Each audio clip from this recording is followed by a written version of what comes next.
What was that? Sorry, I heard a loud noise. It probably didn't register over the mic, but I don't think it's anything crazy.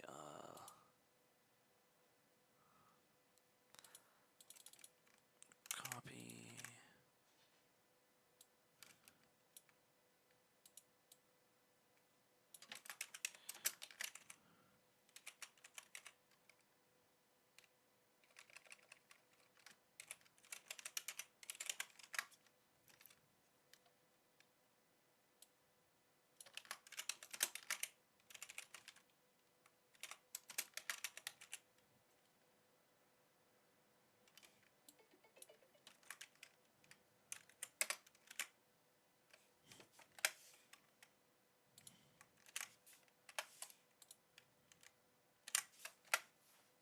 Okay, now I just gotta do this for my socials. And then copy paste the store site. Oh man, okay. Today's been a meh kind of day. I literally half the day I was working, the other half I was like cleaning and like doing. I had to like fix a light fixture thing that like the part that was holding it up fell and broke, or broke and fell or something. It fell, but the roof kind of broke. I don't know how to describe it really. It was just a hook that like got unscrewed from the ceiling, so I had to like just put it back in to a different spot though. What am I doing? What am I doing? Here we go.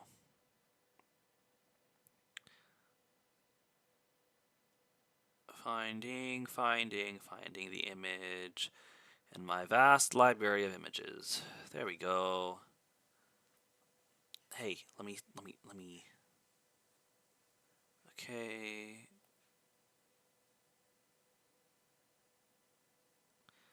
Now, the other day I was gonna try to do this. Like last Friday, I was gonna try to do this, and I noticed something funky. Let me share to everyone because it can't remember who the heck I'm sharing to, which is annoying.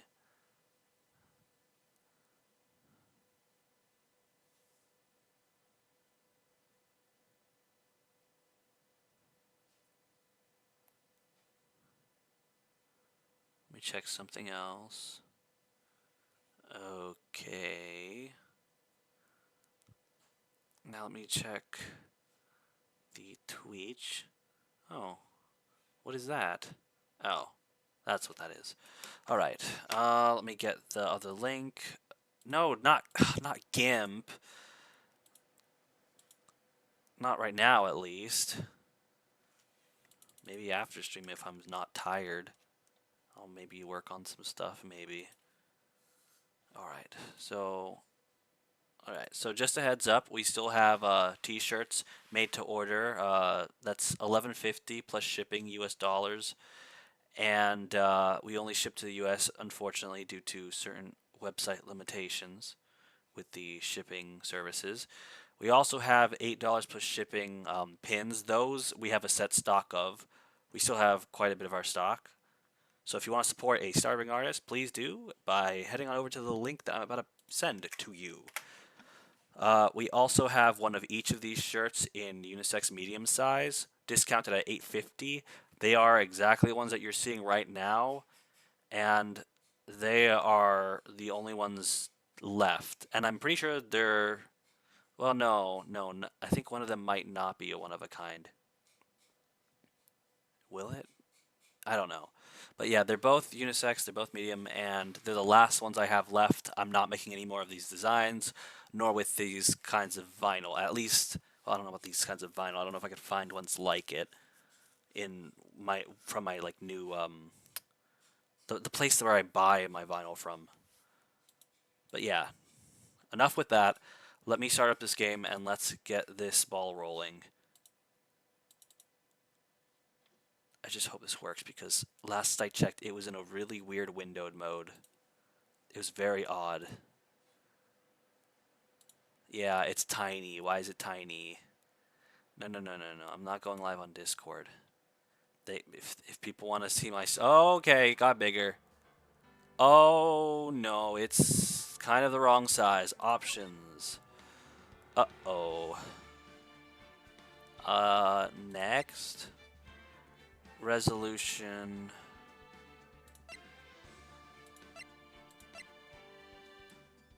Well, that covers the whole screen, but... Oh, no, that works. That works. Perfect. That works. Okay, so let me go here. Actually, let me go here. Let me hit F2. This should work. Let's see. Let me see if it updates on Twitch. It does. Yes. Okay. We got to work. Cool, cool, cool. Okay. Now, what the...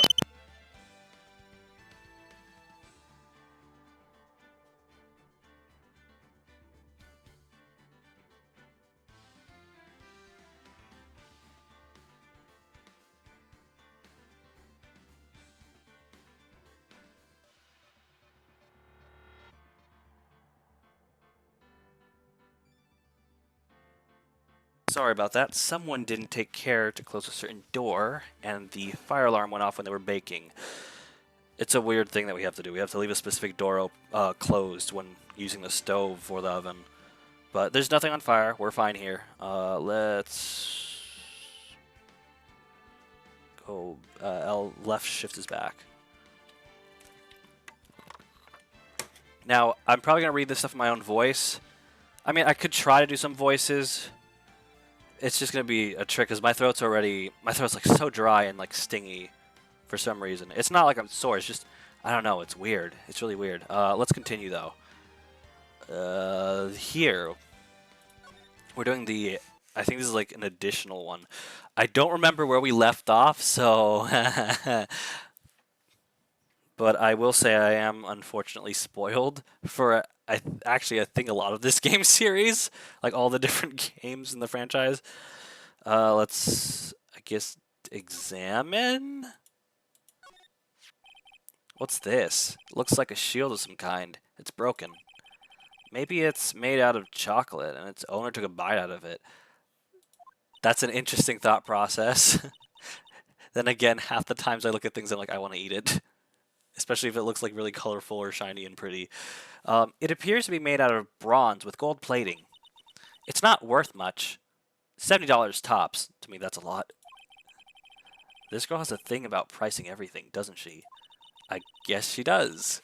I wonder what that big K means. Mysterious. There's a jacket framed on the wall like a painting. The fabric is high-grade cashmere, Italian styling, silk ruffles, turquoise buttons, and a gold thread collar. I'm guessing it's worth around $5,000. $5,000? Speaking of which, your suit would be about... that's enough of that. I don't need my life appraised. Thank you very much.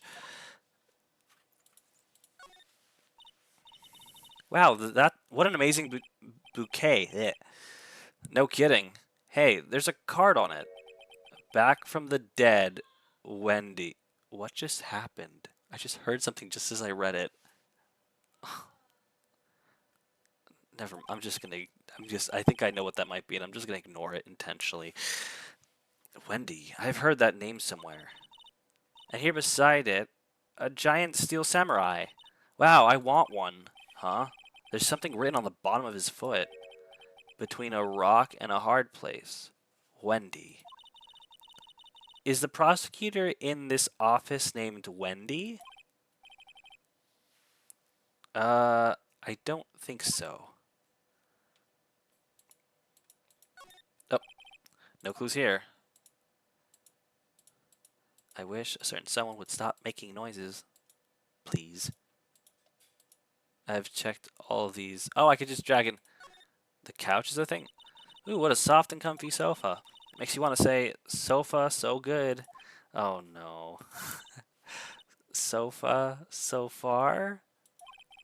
Yeah, I got it. I'm glad she's not an aspiring comedian. I don't think there's... I can click on... Wait, then why did... Okay, whatever. A work desk. It's quite tidy, as one might expect. What a nice desk. Easy to use and easy on the eyes. It's polished so well I can see my own reflection. I'd prefer not to have to look at myself while I work.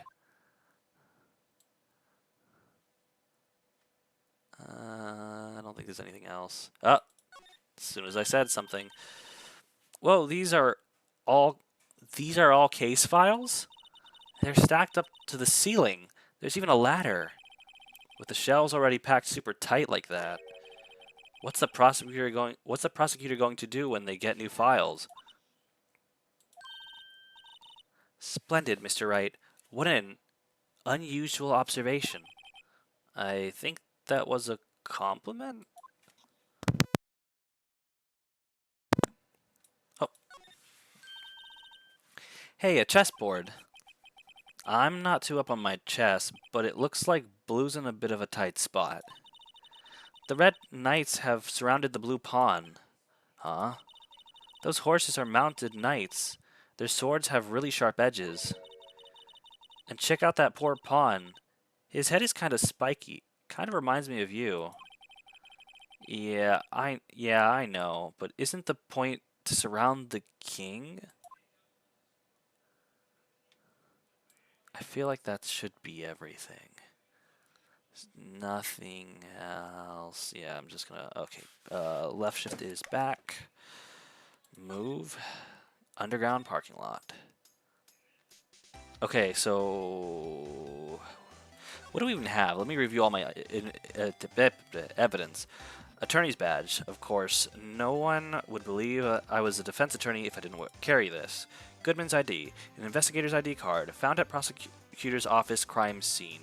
ID number 5842189. I hope that's not, no, it's not anything to worry about. Wait, I can check it. Oh. Yeah, there's... What is that noise? I think it's somebody's alarm, actually. Edgeworth's knife, the murder weapon, usually in Edgeworth's toolbox. Traces of the victim's blood, no prints. I don't think there'd be anything to inspect, really. King of Prosecutors Trophy. Wait. Okay, explain this to me. How is it that we picked this up, but it was there? It was like as if. Why would it still be on the couch if we had it in our inventory? I wonder if we go back, will it be gone from our inventory as if we set it down, or will it still be in our inventory? Because that's kind of confusing. I think this is just a thing where they kind of just slightly overlooked. Given to Edgeworth, King of Prosecutors, at the police department on the day of the murder. I don't really think there's anything special to notice about. I've checked that. Wait, what is that? I kind of want to check that. I don't remember what it says. What does it say? Hold on a second.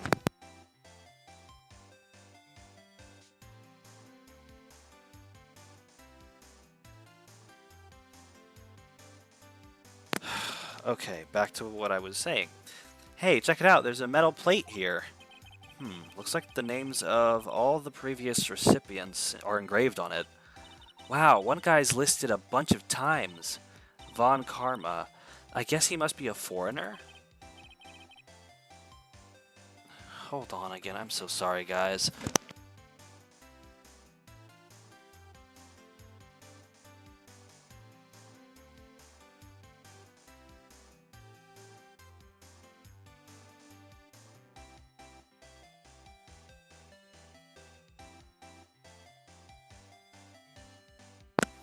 Yeah, that's probably it.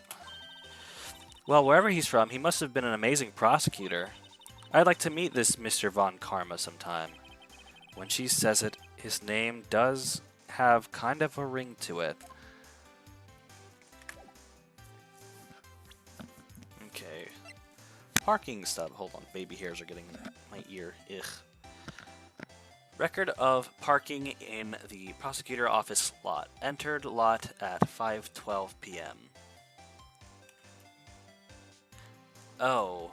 Ew, it's military time. Oh, I didn't actually check this? Wait, now I'm curious about the knife.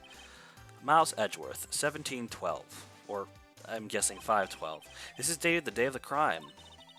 The murder took place 3 minutes after Edgeworth parked his car. If only he was held up at a couple extra red lights, he wouldn't have been caught up in this whole affair. Perhaps. It just goes to show you never know what will happen when you run a yellow light.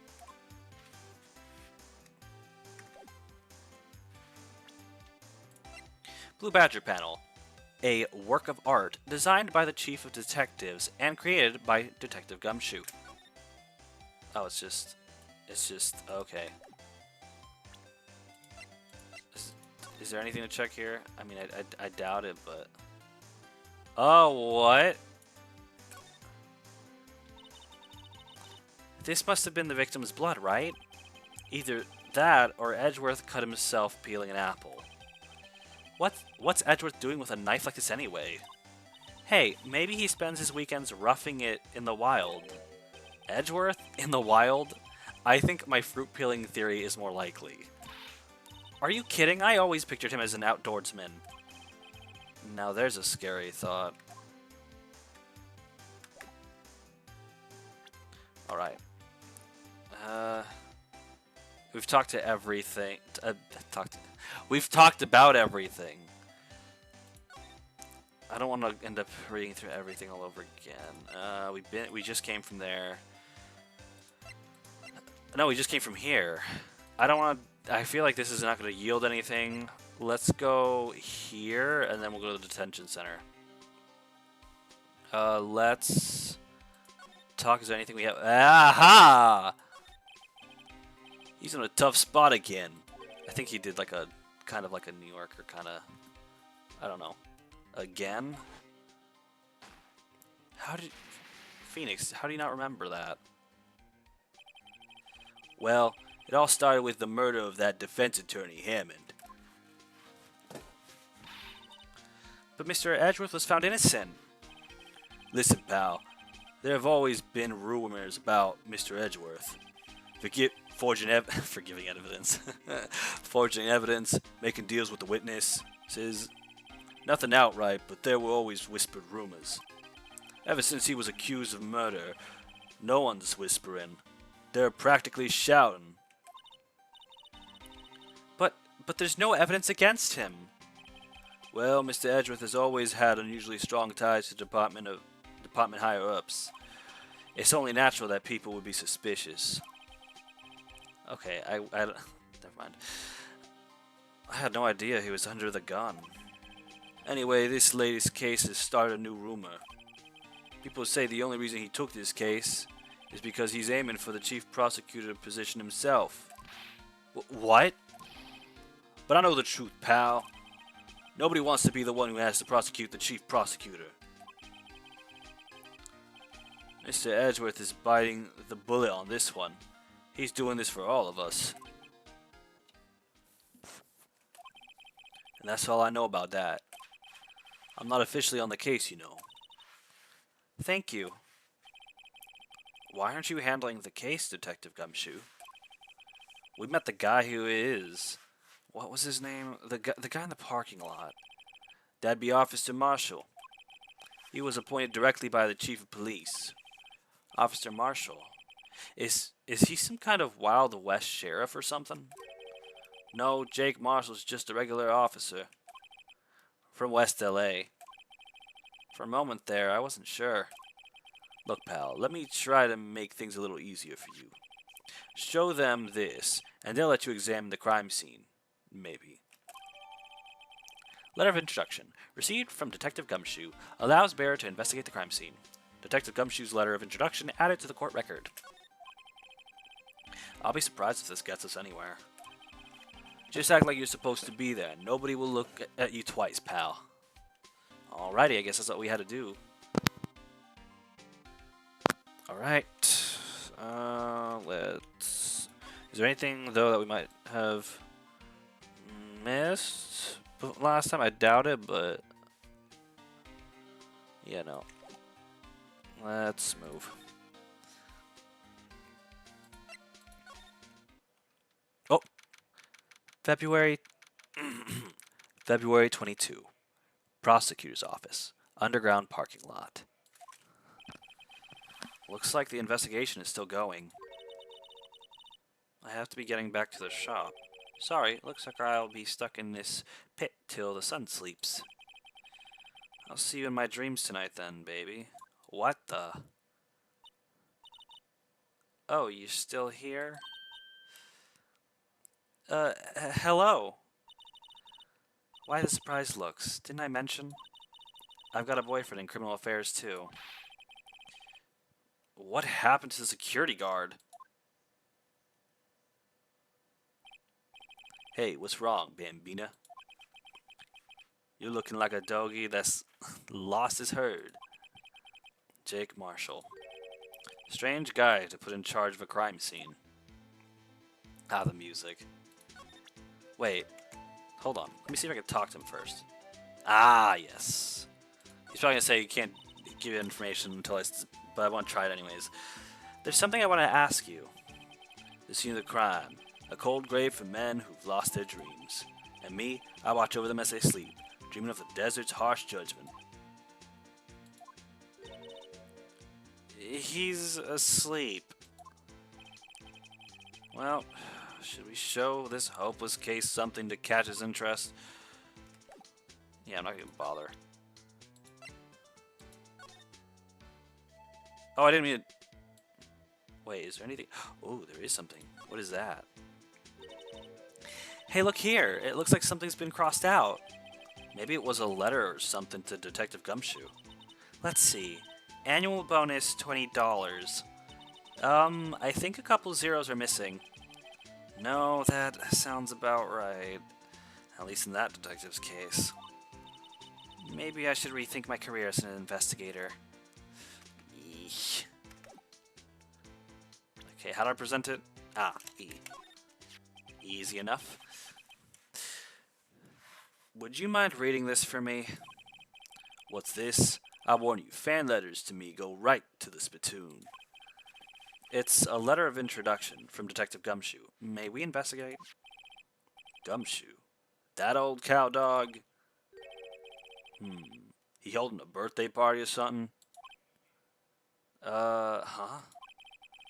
Look, where it should say letter of introduction, it says invitation. Ah, I think he just miswrote it. Wait, why am I getting all defensive here? No worries, this proves it's from Detective Gumshoe. Better than blood test. Guess I'd better let you in then. Thank you, Officer Marshall. Oh, that's right, he's a patrolman, not a detective. Which reminds me... Hey, wait a sec. Isn't a crime scene supposed to be handled by a detective or higher? Well, folks, the clues are calling. Welcome to our gold strike. Be like the settler. Strike out for lands unknown. Manifest destiny. Let's have a hootenanny. Note to self, police investigations are like settling land. Well, Mr. Wright, what do you say? I say we won't be needing this anymore. Detective Gumshoe's letter of introduction crumpled and discarded. Alright, so let me talk to him first. Officer Marshall, could you tell us more about the victim? Good men always die young. Remember that, partner. I'm going to refrain from saying something. Could you be a little bit more specific? Bruce Goodman. He was a detective, right? Well, well, aren't you a feisty doggy there now? Detective Goodman was stabbed here at 5:15. The smiling Madonna told me the tale. I think he means the witness, Miss Angel Starr. One stab to the chest, a fine piece of work. This here's the autopsy report. Goodman's autopsy report added to the court record. Goodman's autopsy report. Death due to loss of blood. One knife wound. Died within an hour and a half of 4 p.m. So wait, at 5:30. How long does it take for somebody to bleed out? Probably depends on probably the blood pressure of the person, as well as, I guess, their mass, because of the amount of blood required for their body is different depending on their mass, I would think. Or at least the amount of blood in their body would... Well, they don't have that stuff, and I'm not like a crazy mathematician. Was my sister involved with the victim in any way? Funny you should mention that, Bambina. I don't know why I'm saying Bambino, because Bambino is, I think, Italian for child. Chief Prosecutor Sky and Detective Goodman had nothing in common at all. Nothing in common? They apparently worked together on a case a few years back. So there's no motive. Goodman wasn't a particularly gifted detective. That's one reason why he didn't do much work with the chief prosecutor. But my sister called the victim here on the day of the murder, right? Here, to this parking lot? So it seems, like calling an unarmed man to a shootout at high noon. I don't mean any offense, but, Officer Marshall, you're a patrolman, right? Not a detective? You call me out, they shoot you for that in Texas. Huh?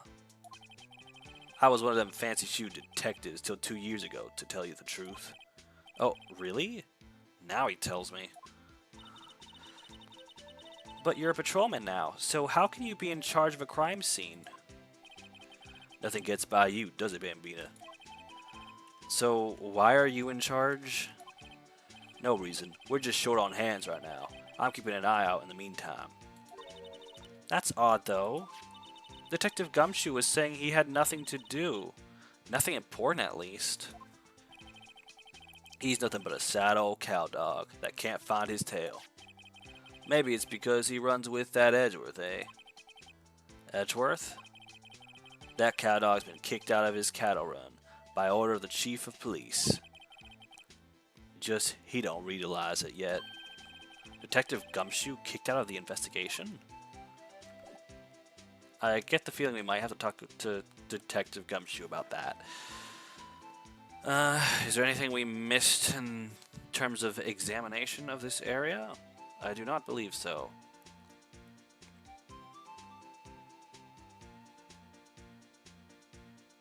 No. Okay. QSS. My throat again. Remember to stay hydrated. What's this? B block is through there. That's where the visitors park. I can see a Lunchland car over there, far in the distance. Hey, you're right. I like the cute design on the door. I can see a carton cow munching down on a juicy looking steak. Doesn't that strike you as a little creepy? Just don't think too deeply about it and you'll be fine. That reminds me of a certain something from... Oh dear. Just wait till my comic comes out.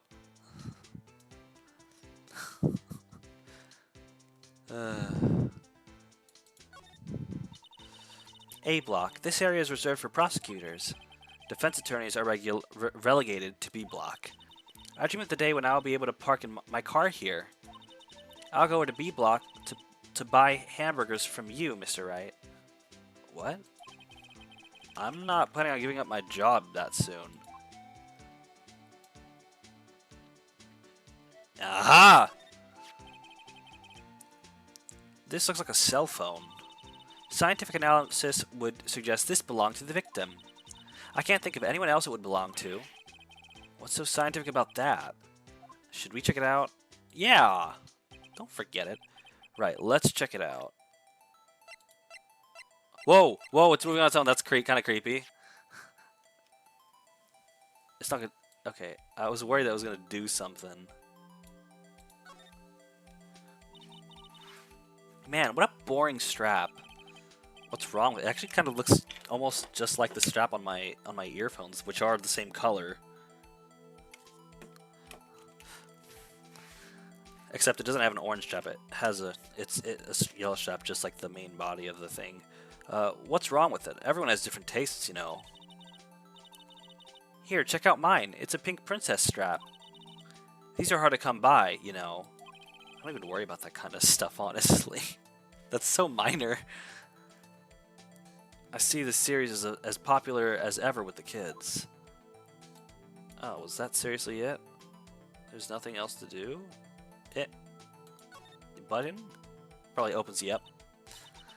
This phone's still on the redial screen. Redial? Mr. Wright? Most phones keep a record of all the calls you've made and received. You just press the blue button to display the last number you called. Convenient, isn't it? I'm surprised you didn't know about it.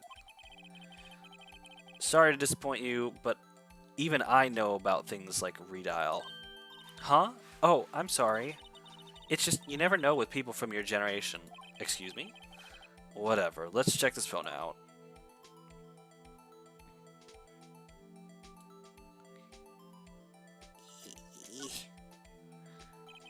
Now to see who the owner of the phone called last. Note to self, a defense attorney doesn't think first, he just pushes the button.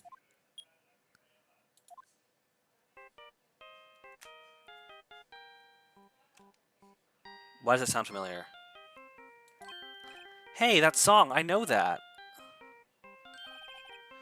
Hey, what's going on over there?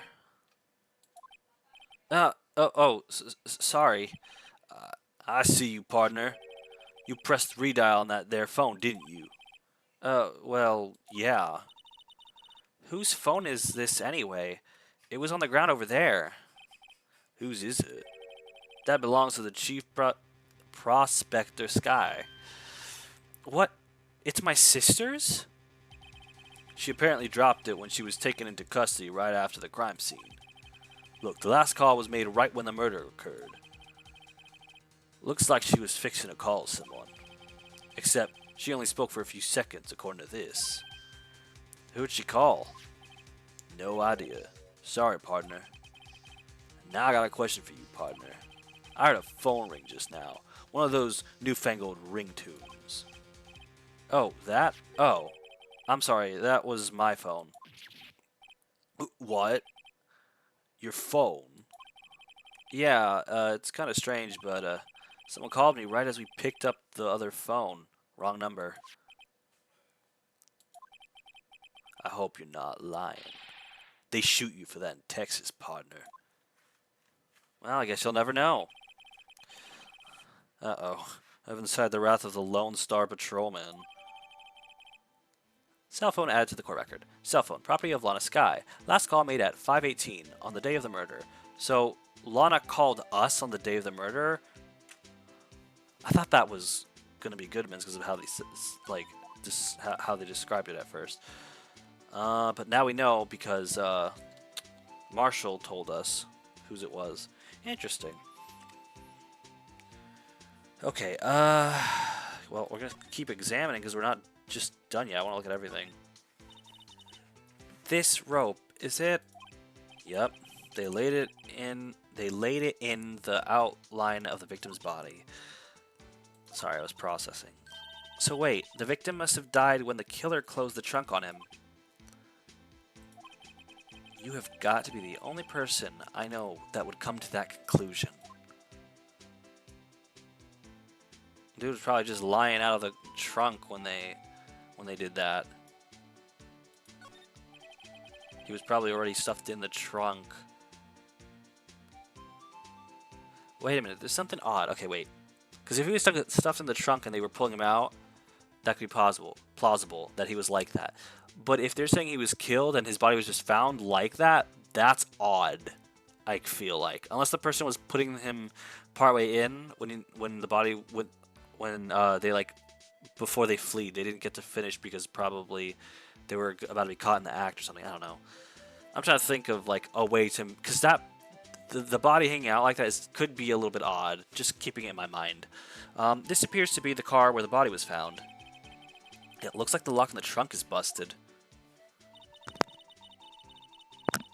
The crime scene took place in the underground parking lot at the prosecutor's office. The body was found in the trunk of my subordinate's car.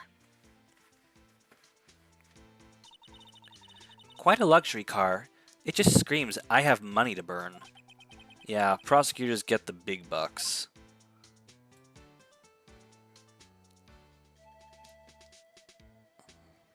I don't think there's anything else.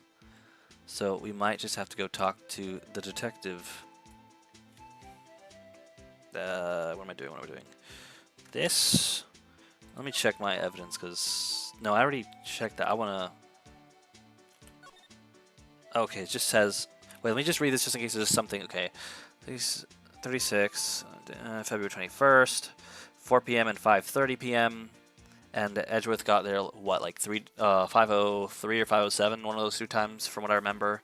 Loss of blood from chest wound. Assessment wound was caused by a 4.5-inch knife. A single stab wound was found. 4.5-inch. Is that lengthwise? Is that the thickness of the blade? Is that the width of the blade or whatever? Is there a way we check the blade to know the dimensions? Probably I already checked it before, but let's move. Actually, hold on. I want to see if is there by some chance more dialogue. Yes. Okay. So there's no connection between Detective Goodman and my sister? That's correct, but there's a gold mine of evidence against her. And the prospector tomorrow is none other than Edgeworth himself. I'm afraid your sister's fate is decided, Bambina. My condolences. Officer Marshall? Yeah, Bambina? How can you say that? You and my sister, you were... Is there something between this cop and her sister that I don't know about? I apologize, Bambina. Something must have gotten to me. Maybe it's that dry wind that's a-blowing through the prospector's office. Dry wind or ill will? Someone's up to something here, but who? Suspicions about Mr. Edgeworth have been flying around for nearly 2 years now. Forged evidence and arranging testimonies, you mean... Oh! Oh, boy. Forged evidence and arranging testimonies, you mean? He was unbeatable because he did whatever it took to win. Unbeatable, that is... Oh, wait, unbeatable, that is, until he met you. But rumors are just rumors, aren't they? These are prosecutors we're talking about. Evidence is everything to them. If you follow the rumors about Edgeworth to their source, you find one person. But they're off limits. Untouchable, you might say. One person? Who? Hate to say this, but if your sister Bambina, it's your sister Bambina, Chief Prosecutor Lana Skye. What? My sister? Edgeworth couldn't rustle all those cattle by himself. Some people load their guns with bullets. Some people load them with deals. What? You're saying Edgeworth was making deals to win trials? Where there's gunshots, there's bound to be bullets. That's what the old-timers say. There's a big old secret hidden around here somewhere. Everyone knows it. Is that why Detective Gumshoe was taken off the case? Did they target him because he was closest to Edgeworth?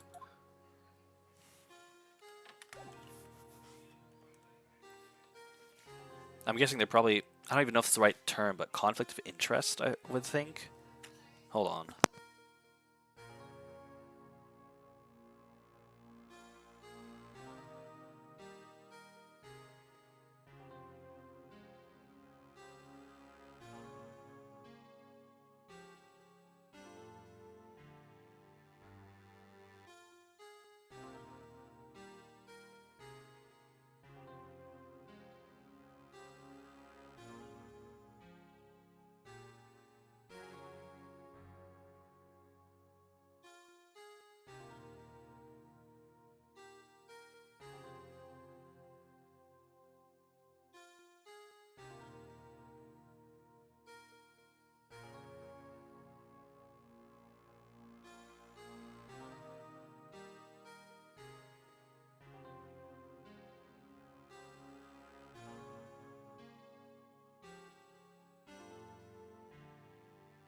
Okay, sorry about that. Alright, okay, so... No, not that. Let's go back to the police department and see what's up with... Can we talk to... No. Wait, maybe? What if we present something? Do we have anything to present? No. What if we go... Nope. Oh boy. What if we go to the... No! Keep clicking the wrong things. Move. The detention center. No. Wow. Okay. This is weird. This is very weird. What do?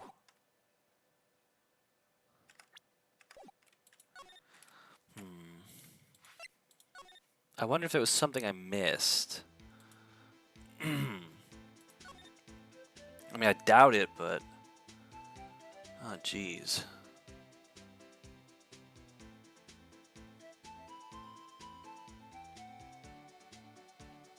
No. There's gotta be something I missed, yeah?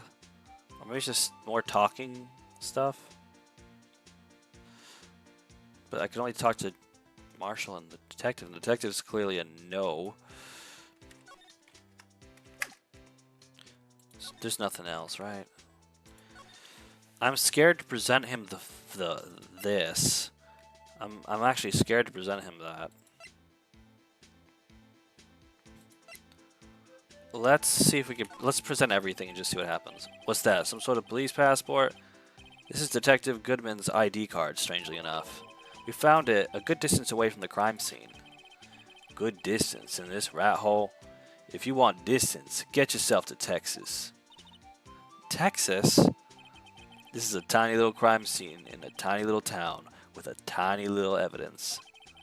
What difference does a few yards make, compadre?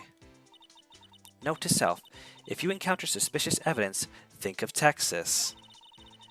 There's no better way to study than to hang out with the pros. Don't know if you call them, well, especially if you got demoted. Although it could have been also demoted for really stupid reasons. Because, I mean, who knows what kind of drama is circulating around him. Let's try this, maybe. Alright, compadre, count to 3. Huh? You gotta do that if you're going to draw evidence on someone. That's what we do in Texas. Remind me never to visit Texas. Ah, a toy shield. Suits the boy well. What exactly could you shield with that? A toy knight, maybe? Officer Marshall, don't you have anything good to say about Mr. Edgeworth? You don't like him, right? We get the point. You know, when I was a detective, I got one of these. Let me guess. Did it have a K for King of Detectives on it? Hey, they could use the same shield over and over. Note to self, the prosecutor's office and criminal affairs are surprisingly cheap. I'm not surprised. You know it. They've gotten cheaper with every passing year, I tell you. 5:12 p.m. The prospector's bright red steed came in at a trot, real slow-like. A trot? My Madonna tells me the crime scene occurred 3 minutes later. So it seems the chief prospector was lying in wait. Maybe waiting for her prince to ride in on his bright red horse. So what you mean is, the killer intended to use Edgeworth's car all along?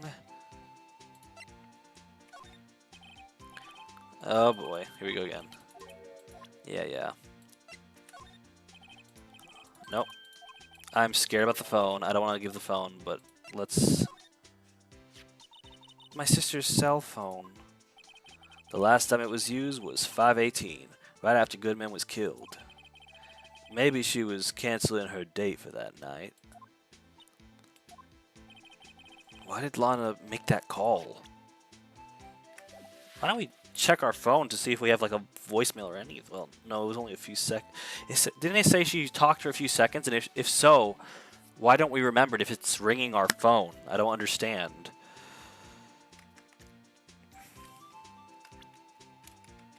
Well, gee golly, we've presented everything. What can we do now? High Prosecutor's Office. Let's just go there. There's nothing. There's nothing. And I don't think there's anything in our office, but we'll check there as well. Maybe we talk? We've talked. Examine? I doubt there's anything really... Oh, there's stuff to examine. Not that it's really important, I think. It's probably the same thing as always. Mia's desk. I sit here even less now that I've stopped taking cases. I ought to at least dust it off once in a while. There's a poster of the Steel Samurai on the wall. Wasn't it something else before? Maya stuck it up there on the day that she left. I didn't have the heart to take it down. I do sometimes get strange looks from the clients, though. Mia's plant, Charlie. I've been taking care of him in Maya's absence. Difficult-looking legal books stand in a formidable row. They mock me. I tried reading one, and it made my head hurt. When I closed it, it slipped out of my hand. Then my foot hurt, too. Wait, but aren't you a defense attorney? Aren't you able to, like, understand what it's saying because you're a defense attorney?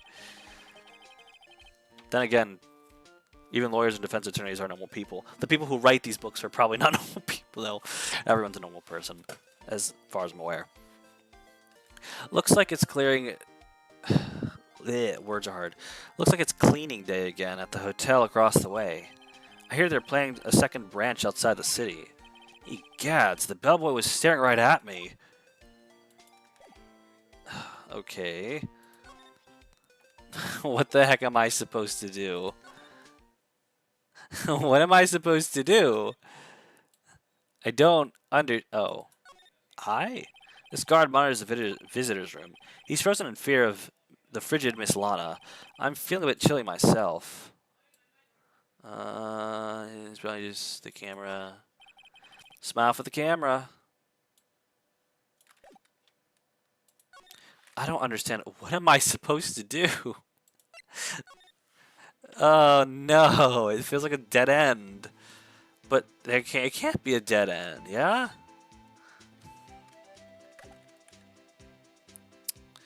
There's only one dude I can really... Oh, what if I present stuff to Gumshoe? I don't think I've tried that. Have I?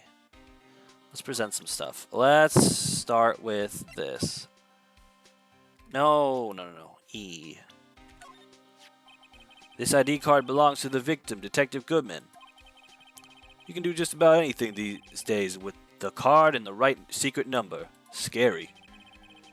It's only scary because you keep dropping your card, Detective Gumshoe. I forget my secret number a lot too. It's scary. But I'm me after all. And what could be wrong with that? I think I'll stay out of this conversation. Found... Oh, a car stabbed and a knife. What would drive Chief Prosecutor Scott to do such a thing? Wait, I didn't mean... I mean, sure, of course, someone else really did it. Someone who must have a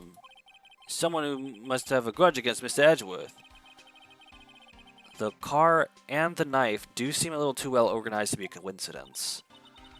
The poor Mr. Edgeworth, what could have happened? We have to find out a little more about what's going on with Edgeworth. Hey, that's it. That's the King of Prosecutors award that Mr. Edgeworth got yesterday. Were you at the award ceremony, Detective Oh, were you at the award ceremony, Detective Gumshoe? Of course, pal. I got an award for diligence myself. Oh, congratulations. I was wondering, why is the award a shield? And why is it broken? Oh, there's a reason. I'll tell you what it is later. Apparently, he's forgotten. But I was proud of Mr. Edgeworth for winning that award. Even with all the naysayers in the prosecutor's office. Naysayers? Must be because of the rumors. I don't think it's going to help. Let's just present this just because. As a detective, I have to keep my mouth shut on that one. I know better than to go blabbing on. But you know about that. You made it.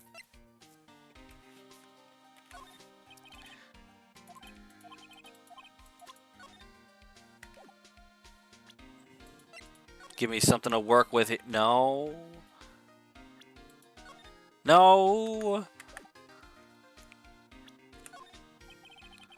Oh, crumbs. Maybe there's something we just need to double check.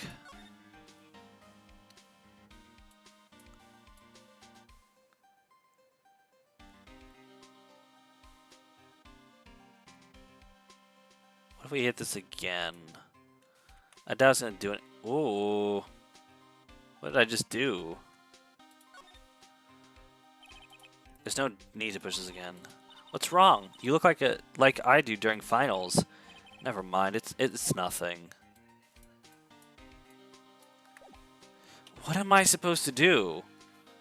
What the heck?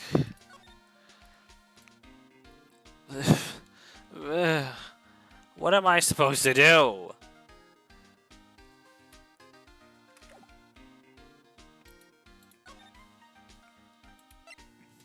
I can't. Guys, I can't do jack shit. If I'm missing something, by all means, please tell me, because I don't know what I'm supposed to do. Actually, let me go back and see if anything new popped up to talk to him about from that convo about like evidence and stuff. I don't know. Nope. Only 2 people to talk to, and they have nothing to say. What a pain.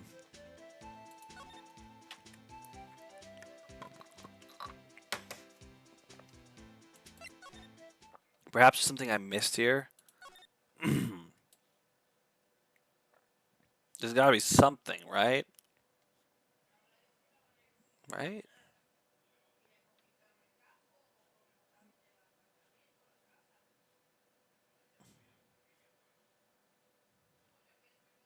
Wow, okay. Cool. Nothing to do. This is why I didn't want to come back to this, because I vaguely remember being stuck before. Is there a way to save?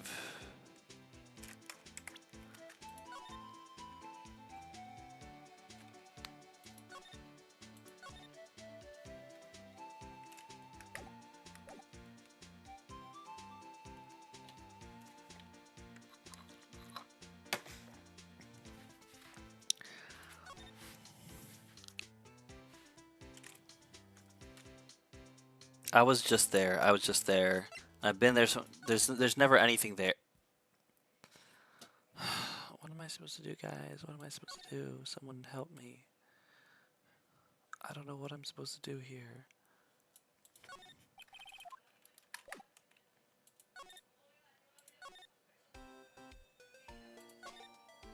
Nope. What if I present to her stuff? What if I present this to her? Here, see this? Really? Oh my goodness, come on. There's gotta be something. Jeez Louise. No?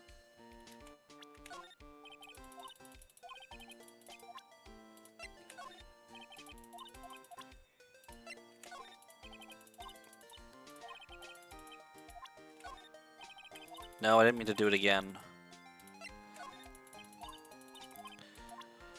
Jeez Louise.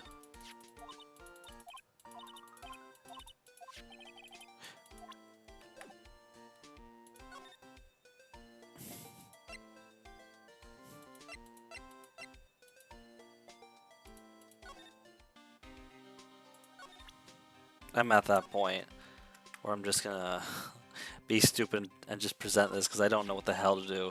Detective, here's my attorney's badge. You show this to me every time we meet, pal. Real men show the police badge. Enough said. I wish I had a badge. Even an ID card would be nice. Wait. Speaking of ID cards, I found that detective's card, didn't I? Did I not present this to the dude? Yeah, I did. Hold on a second.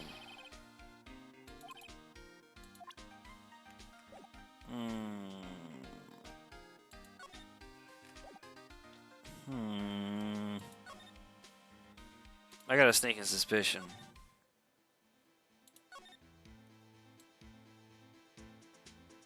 There's gotta be something, yeah?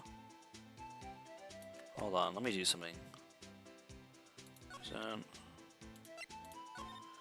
Is there something I missed here? Oh, wait. Oh, for the love of...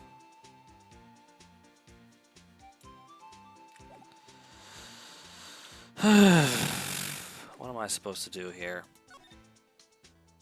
What? How would an ID card help me? I would think by using it for, oh, I don't know.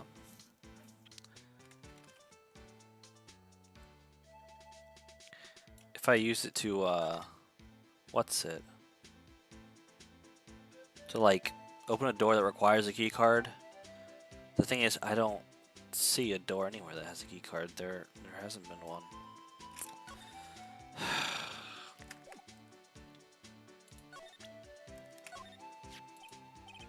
I see your badge. Looks pretty round.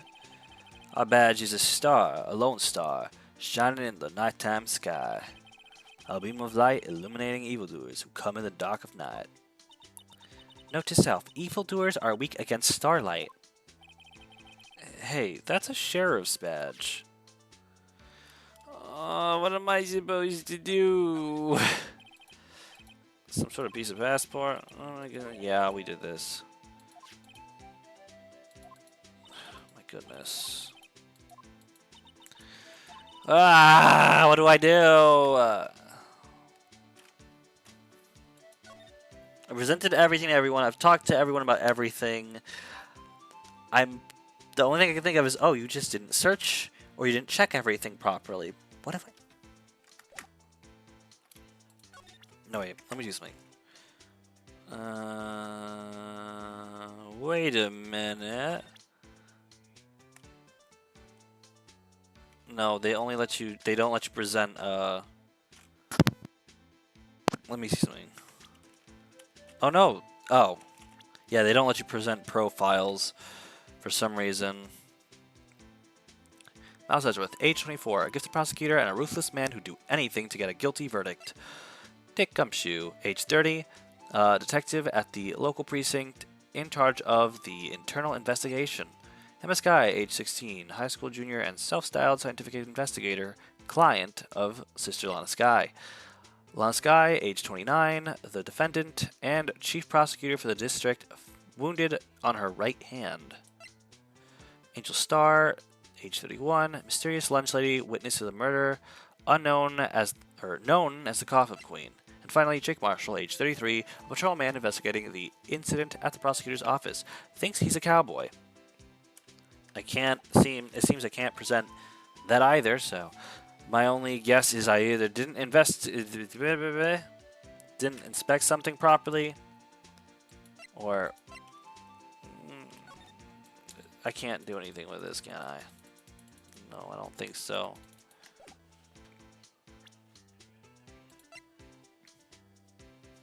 Am I seriously about to check this? Is that where we're at right now? What?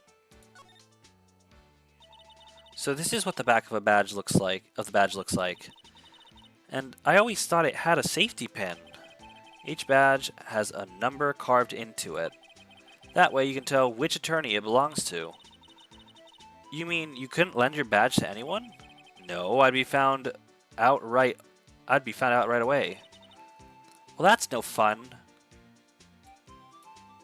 Huh. I didn't anticipate that. Wait, is that a screw?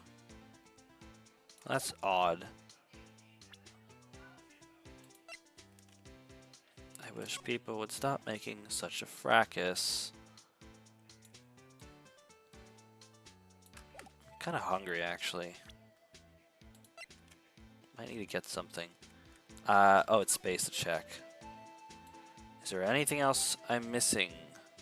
Don't believe so.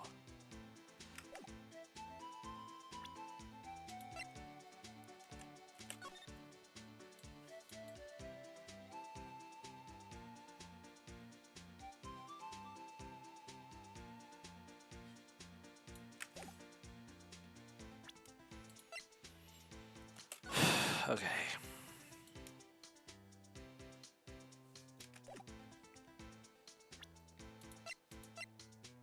I've already read. Is there a way? Is there another page? No. We know I've already checked this phone like twice at least. What am I missing? There has to be something in this garage I didn't spot. Right?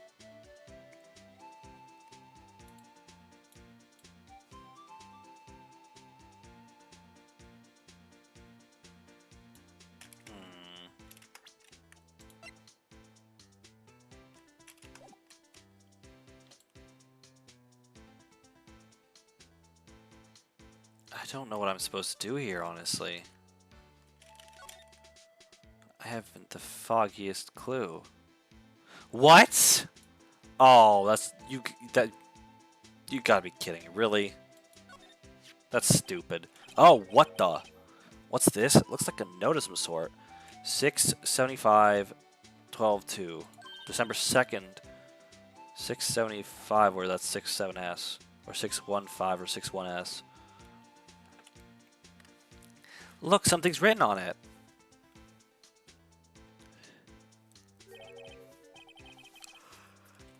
You're right. Let's see. 67S, 12/2. If you read it backwards, it could be read as, wait, because if you take a 2 and you turn it upside down, it's still 2. So it could be 221 SL-9. I'm being silly here. There's a name printed on the paper above that. Goodman. Maybe it fell out of his pocket when he was killed. Well, so? What does it mean, Mr. Wright? How am I supposed to know? Note to self, for deductive reasoning, go to Edgeworth, not Wright. I'm sure Edgeworth wouldn't know what this means either. Goodman's note, added to the court record. Goodman's note, victim memo found in the car trunk. So, well, oh, the music stopped. So this is all I needed. So, well, how are we doing, Mr. Wright? I guess we got some clues. We have an autopsy report, a note from the victim, and a cell phone. So, you think we'll be okay? Well, the only thing still bothering me is that Lana is confessing to the crime. She says she did it. No problem. I can guarantee that she's not the criminal. Oh, by the way, Emma. Yes? I know that song your phone plays when it rings. What?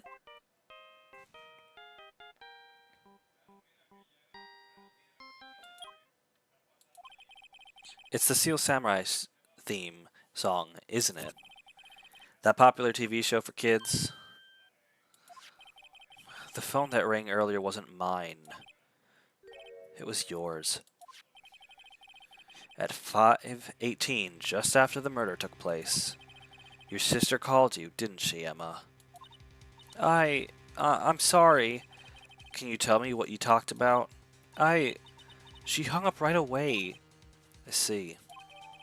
Cell phone updated in the court record. Cell phone. Property of Lana Sky. Last call made to her sister Emma at 5:18 on the day of the murder. Okay, so it was her. A detective is murdered, and the suspect is the top prosecutor in the district. I've got a bad feeling about this. Like, maybe I still don't know everything that went on here. Well, of course you don't. We have minimal evidence. And 0 leads as to who truly did it. To be continued. Oh. Okay, we made progress. Yay! It's only been an hour. I think I'm gonna go get some grub.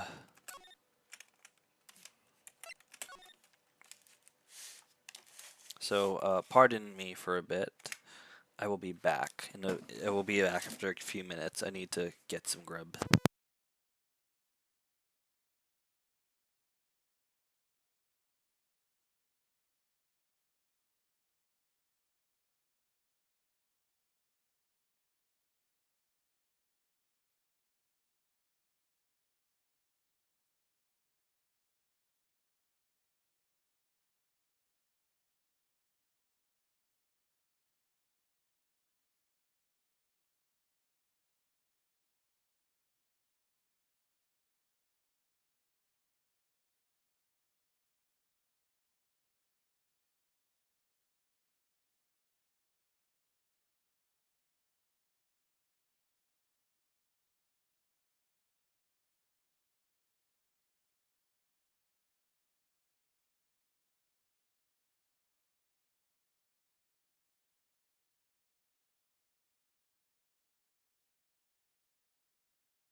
Sorry that I've been gone quite a while. I will continue to be gone for a few more minutes. There was a bit of an accident in where food was spilled and my hand was burned. So yeah, um, dealing with that and coming up with Plan B for dinner.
Alright.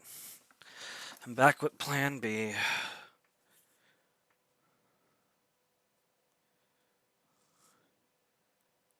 Let me just check something.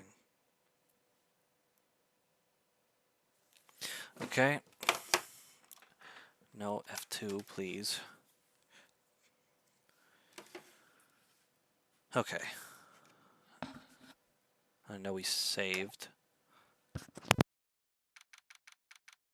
I just realized it's a bad idea to eat and talk. Yeah. Wonderful. You know what? I'm gonna just play through the game without talking. I'm gonna be eating while I'm playing. So if it's silent, you know why.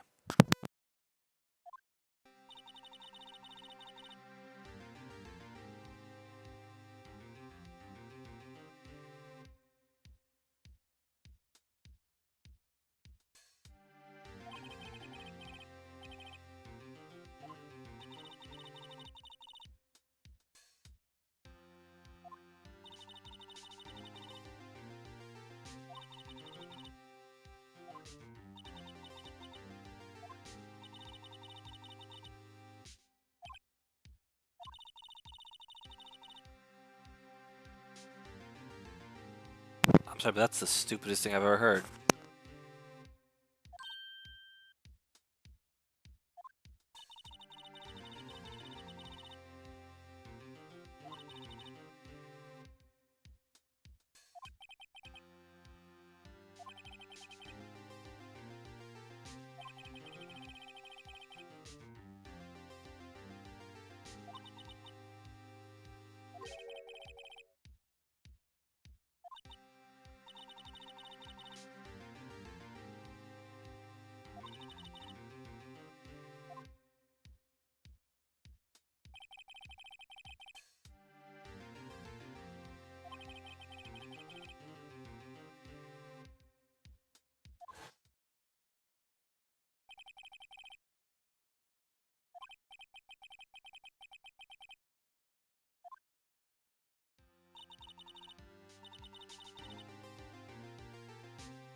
Unfortunately for her, there was a witness, and an arrest was made on the spot. And who is this valiant witness? Why, it was me, Your Honor. Parking lot floor plans added to the court record. Parking lot floor plans. The parking lot with Edgeworth's car. Witness, did you see the very moment of the crime? Of course, Your Honor. Immediately after that, I apprehended the chief prosecutor. It seems rather cut and dry, doesn't it? Well, Mr. Wright? I can't agree on principle, Your Honor. It seems that some poor losers are unwilling to accept the truth, Your Honor. Shall I proceed to crush what little hope they have remaining? If you can, then give them your worst, Miss Starr. Wait, are they talking about me? Probably not the best way to deliver that line, but I don't care. Somehow I always knew a day like this would come. I can't press yet, so I have to read through all this. I was on my way to deliver a lunchbox to my boyfriend when I sensed something.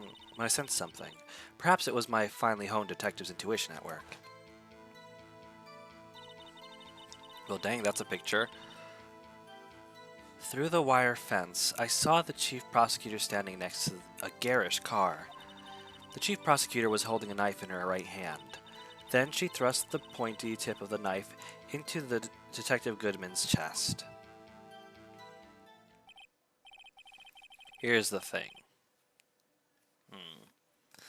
Bring a lunchbox to your boyfriend. How touching.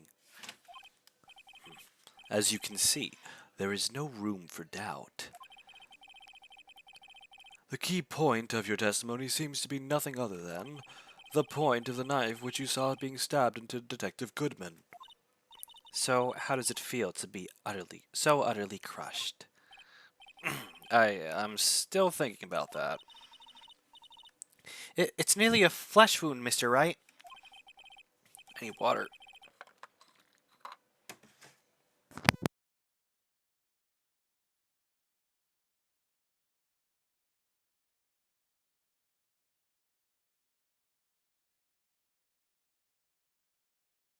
Okay. Very well, Mr. Wright. You may cross-examine the witness. Witness's account. Cross-examination. Okay. Let's press everything. How did you know? I respect the prosecutor's basic abhorrence of a crime. What? Yet their methods are ugly and twisted. Twisted methods will always lead to tragedy. The lunch lady's uninformed opinion is duly noted, given that they are used to erasing inconvenient evidence at their whim. Killing off a detective that knew too much is merely an extension of that.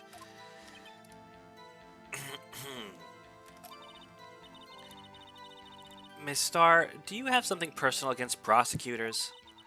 I felt that I had found my dream job when I became an investigator. And if I hadn't been laid off by those prosecutors over there, I'd still be one. Laid off? She was fired. To me, prosecutors are nothing more than worms. That said, I'm a pro, as you know. My testimony is unbiased and flawless. Very well, you may continue, Miss Starr. I was on my... Oh, yeah, let's press this as well. This boyfriend, he's the detective? Not that boyfriend, the security guard. That boyfriend? You have several?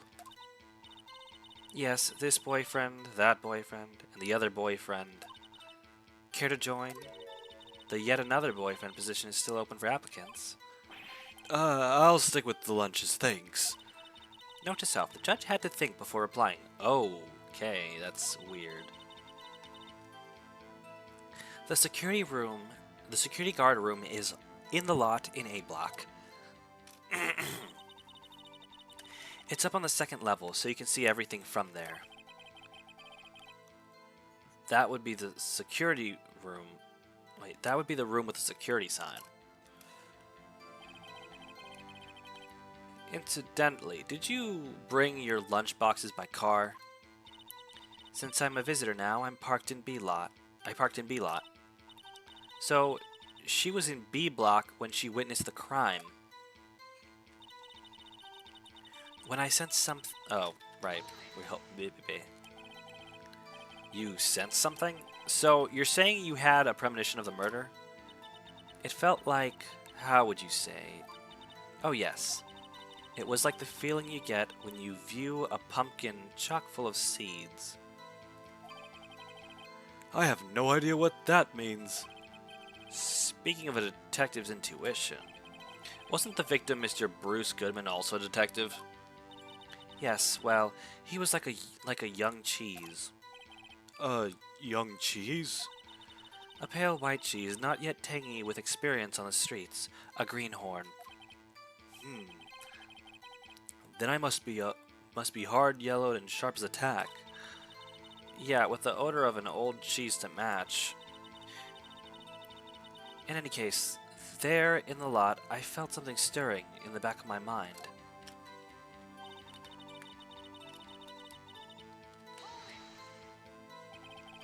By Garrett's car, you mean Mr. Edgeworth's car, yes. Mr. Edgeworth's? Incidentally, the knife with which the victim was stabbed was also Mr. Edgeworth's. Wasn't it? Indeed it was. What an odd case this is. I don't know why. I feel like I can't do the grandpa voice sounds so goofy when I'm doing it. And the person you saw, you were sure it was the defendant? I saw her from no further than 30 feet away. I am certain it was her. If she's telling the truth, we're doomed. Let's just do what we can. Even if we don't have any proof, we can always nitpick. Okay, so there's something that bothered me. Witness, in your testimony, you clearly stated the following. Prosecutors are nothing more than worms. Ergo, you are a biased witness. You might want to keep those silly opinions to yourself in the future, rookie. Huh? Rookie? Unless you're willing to risk the consequences of doubting me. I'll fry you like a fritter. Crispy on the outside, chewy on the inside. That was inspiring. Oh, it's so hard to do the voice. I don't know why it's starting to sound really fucking goofy when I do it. I hate it. I believe I've heard that tagline elsewhere. You could cry plagiarism? I may be relegated to the lowly post of lunch lady, but my instincts are honed.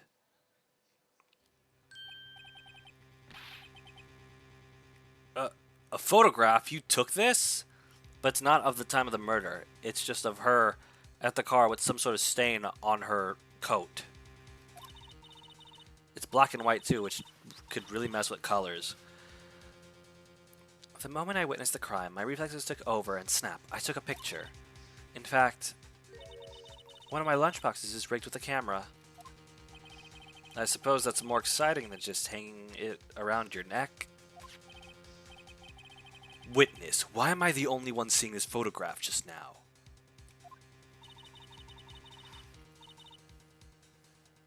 You think I'd show it to you, a prosecutor? Think again. My boyfriend works in the photography division of criminal affairs. Well, this is most certainly the defendant. Crime photo added to the court record. Crime photo. The moment of the crime, as photographed by Angel Star. Uh-oh, that is unmistakably Lana Skye.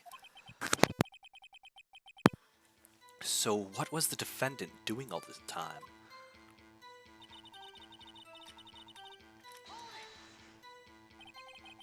Tell me more about this knife that the suspect was carrying.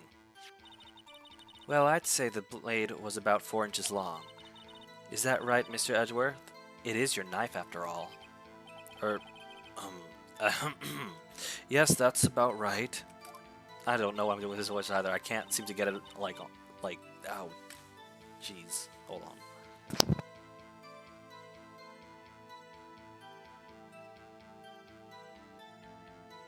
One second, guys.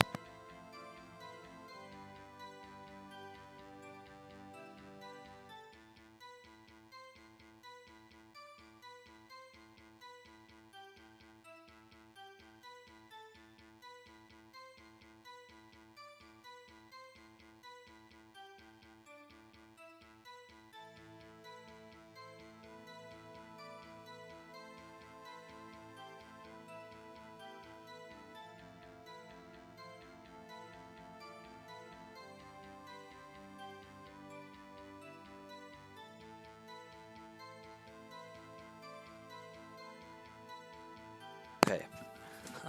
Prosecutors are, by nature, well versed in the location of a man's vital organs. What? I'm sure it was easier than boiling an egg for my egg salad surprise set. You can't testify as to her ability to kill an egg? I mean, a person. Perhaps a chicken salad set would have been a better metaphor. So the defendant was holding a knife. Oh my goodness! Y'all ought to stop.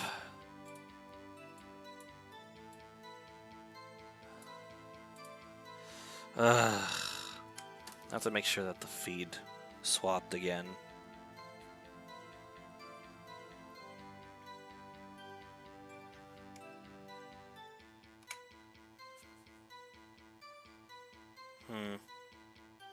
Please swap. There we go. So the defendant was holding a knife. What then?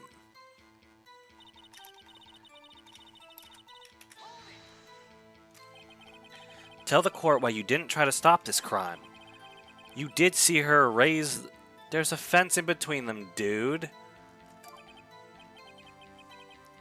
Defense is a point. Unfortunately, by the time I realized... Yeah, I'm just going to read my own voice at this rate. What was going on? It was already too late. Too late? Yes, the next moment, the chief prosecutor brought down the murder weapon. I see. It's only a flesh wound, Mr. Wright. We can make it. You said that before. Anything else? Scientifically speaking, Miss Starr's testimony is flawless. Sounds pretty fatal to me. Well, what do we do? Is this it? Is my sister guilty? Let's just keep our heads cool and press the witness a bit, shall we? For some reason, having her panicking next to me makes me calmer. Odd. Don't smile like that.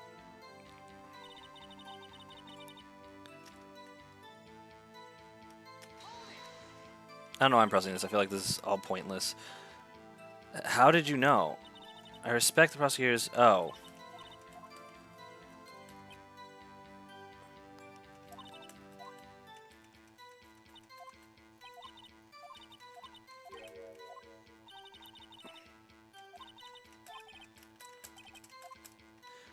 There's one that says something. I was on my way to the lunch to my boyfriend.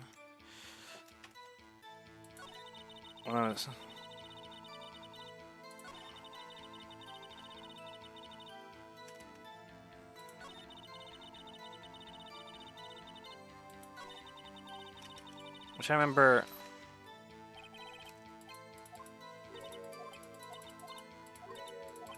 No, that wasn't it. Oh, the guard room is.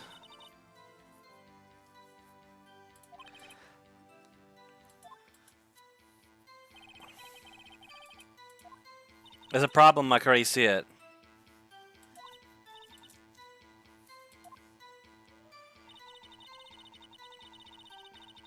Wait, she was in.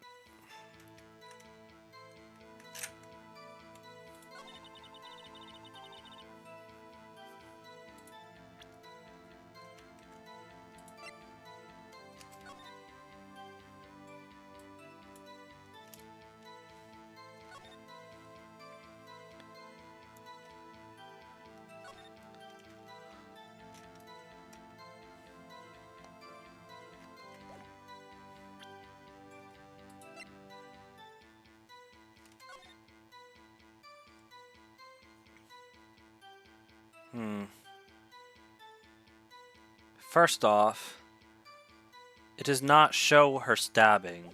So that's not decisive proof. So that photo is immediately invalid.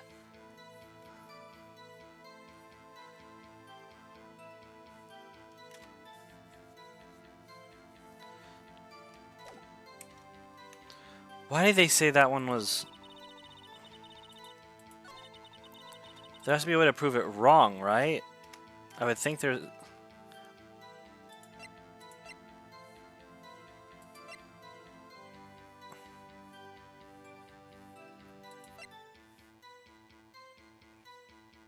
This could be a mistake is the thing. I don't want to do that yet. Let me press it again just to reread what I said because I skipped too quickly.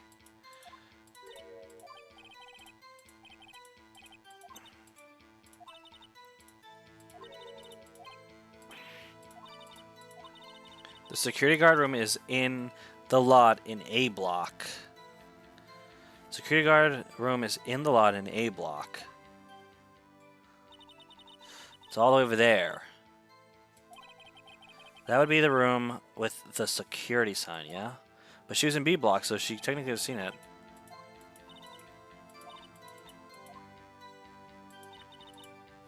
Hmm.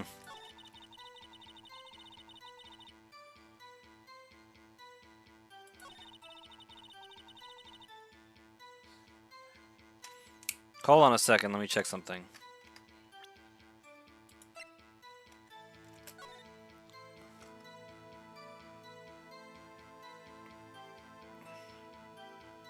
They're both gloves. Okay.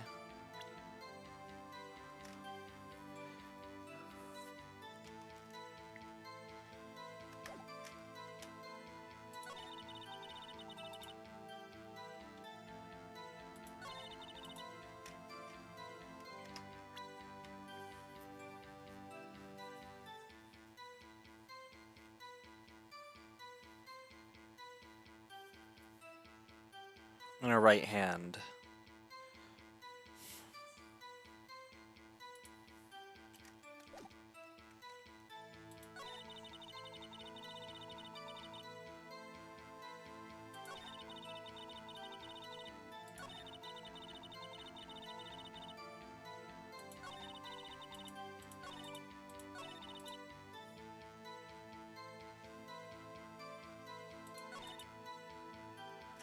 See, they made this sound like...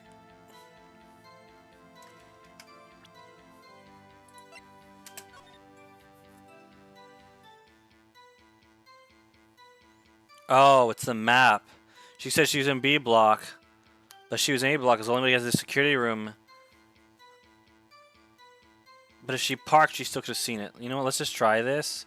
I doubt this is it. So let's save first.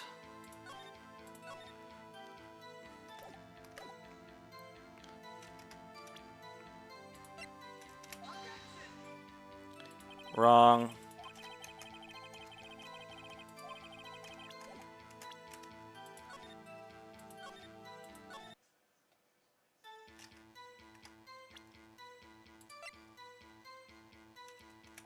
That's not it either because the music didn't stop. That's so annoying. This is not clear cut, honestly. This shit ain't clear cut for anything in the world.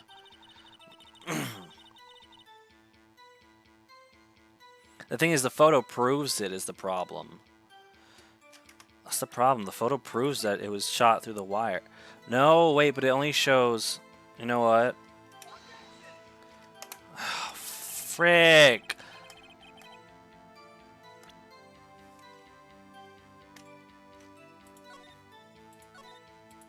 I'm thinking it might have something to do with the autopsy report then. Let me... An hour...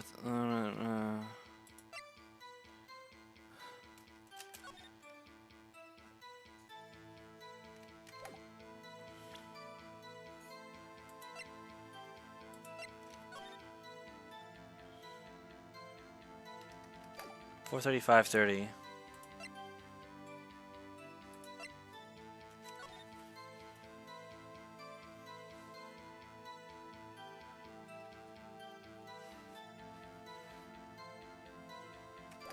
There really is nothing here, is there?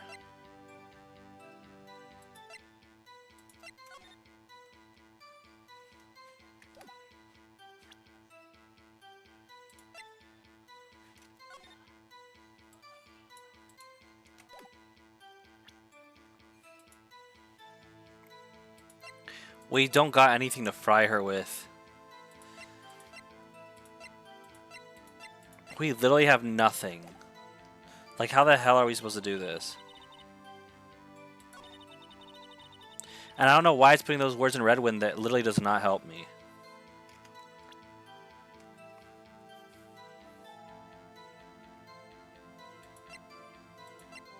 Because I've done both of these and they don't count.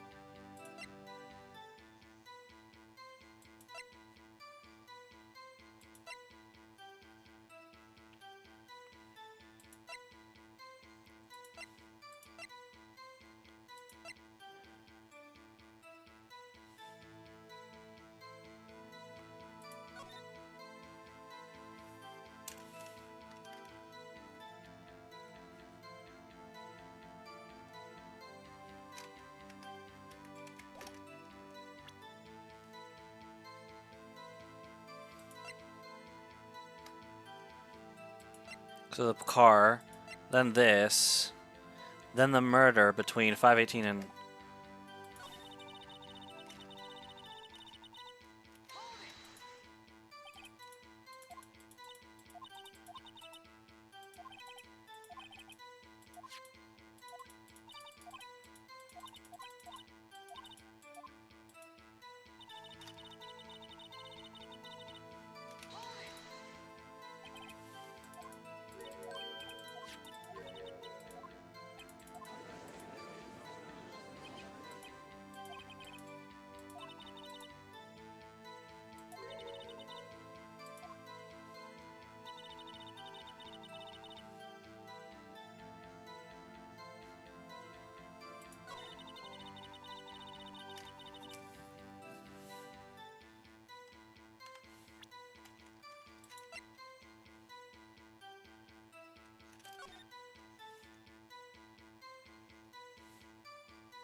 Honestly, you know what I don't understand?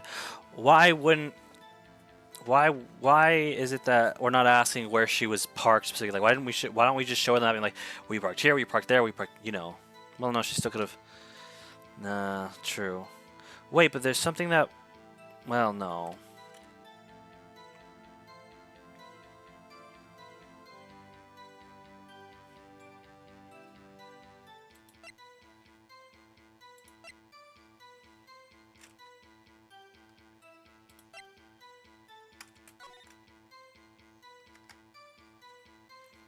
Yeah, because she'd have to go back out and then back this way.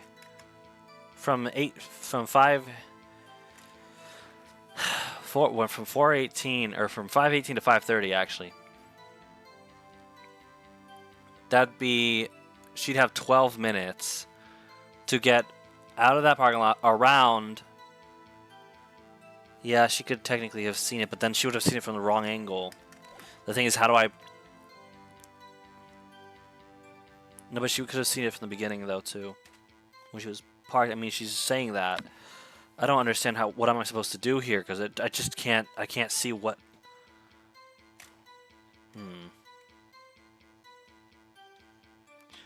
Chief prosecutor sitting next to the Garrett's card, it's not...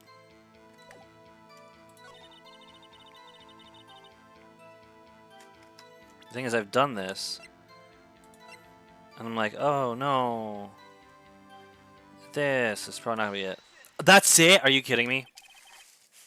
I thought I did that. And you witnessed this? You saw Miss Sky stab the victim with a knife? It was Miss Sky in the parking lot with a knife. As I've already said, yes, I swear on my finest salmon swirl lunch. I'm sure that is a fine lunch. But isn't that odd? Look at this photograph. Look at this photograph. This is the photograph you took of the very moment of the crime, is it not? Oh, yeah, because she said it was the moment of the crime, but it's not the moment of the crime. It's the moment after. Then why is Miss Sky not holding a knife?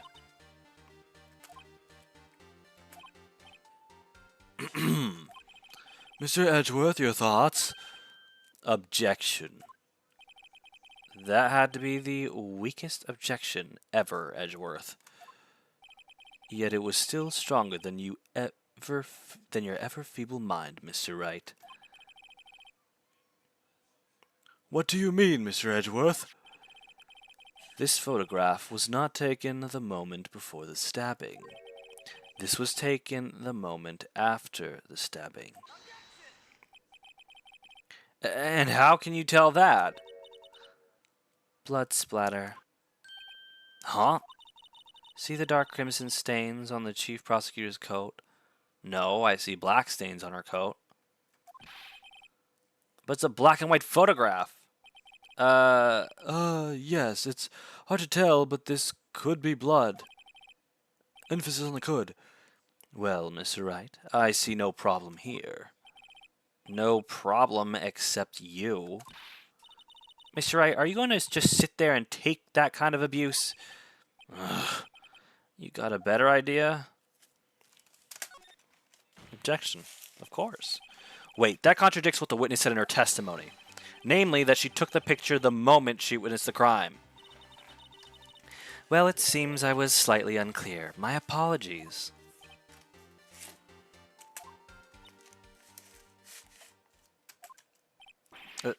That's it? If you run out of lunch, you order seconds. Problem solved. If you don't like it, try ordering the jumbo-sized lunch from the get-go. Good advice. I'm not sure I understood it, but good advice. I didn't have any time to stop her. Prosecutor Sky was cold, calculating like a robot. She killed without pain or remorse. It was a premeditated murder. Premeditated? No, I don't think so. But premeditated? How do you know? Look at the chief prosecutor's hands in that photograph. Well, are those gloves? Surgical gloves made of thin rubber, most likely. Why would she have those on?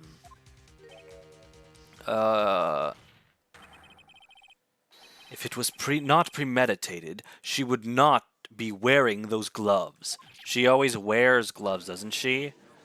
Or what am I? No. I don't think she was. Was she? I don't know. I haven't seen her hands. These gloves do seem to tell a tale of premeditation. Premeditated murder, a serious offense. Witness, add this to your testimony. The murder was planned. The rubber gloves prove it. Press. What if she was just in the habit of wearing gloves? Like driving gloves? These gloves were admitted as evidence when the defendant was arrested. Then why don't I have them? They were rubber gloves of the kind used for autopsies. In other words, when the chief prosecutor came to the crime scene, she came to do murder. It's the only possible conclusion one can make. How can you say that they were submitted as evidence, but then not have them to show as proof that they were submitted? For all we know, you could be lying about them being submitted as evidence. How is that allowed? Everything was planned. It was a premeditated crime. Impressive. I'm sorry they took you off the force, Miss Starr. This is bad. She's got them thinking this was all planned. If she can prove this claim, the trial's already over. I've got to think of a way to show that this wasn't premeditated. You don't need to show that's not premeditated. You need to show that she didn't do it. It's only a flesh wound, Mr. Wright. We can take it. You said that before. Anything else? Scientifically speaking, Miss Starr's testimony is flawless. So, oh, we've been through this already.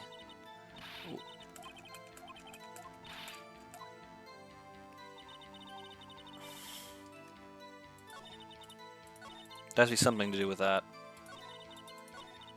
Shit, I didn't mean to do that.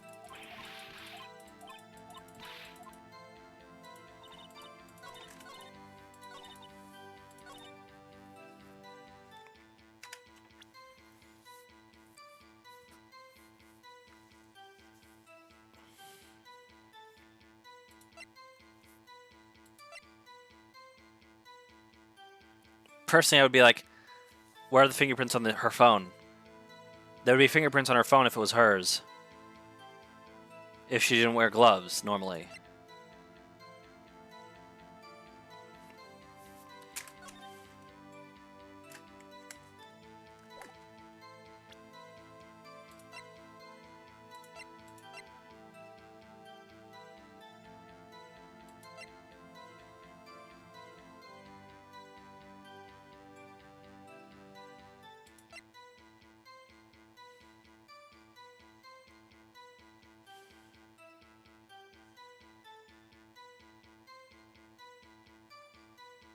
Something's wrong here.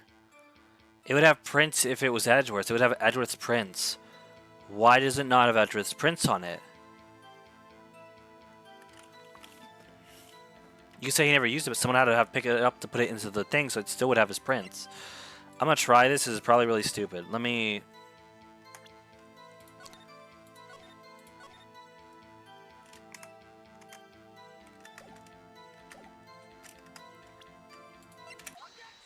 I was right!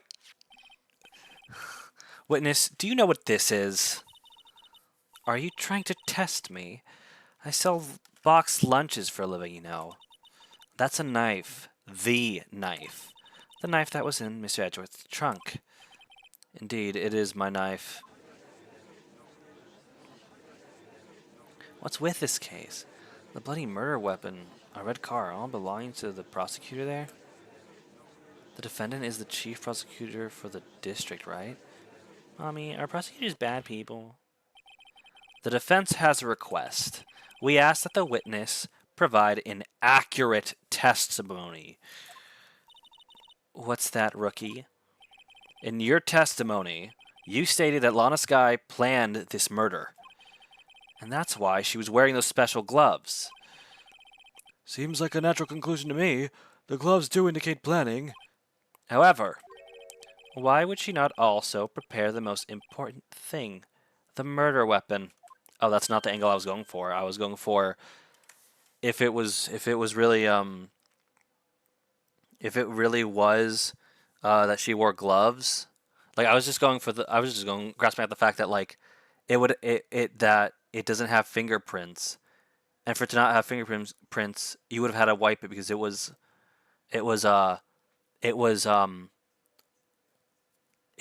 Edgeworth's. And if it was wiped, the thing is, if Edgeworth's prints are not on there, that means it was wiped. And if it was wiped, that means the murderer obviously wiped them. If the murderer obviously wiped them, why would they have had to use gloves? If they're going to wipe it anyway.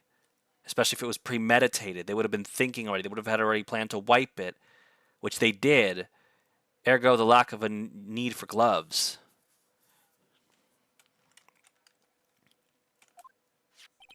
This knife just happened to be in the trunk of that car. Ladies and gentlemen, if you're going to plan a murder, you don't forget the weapon.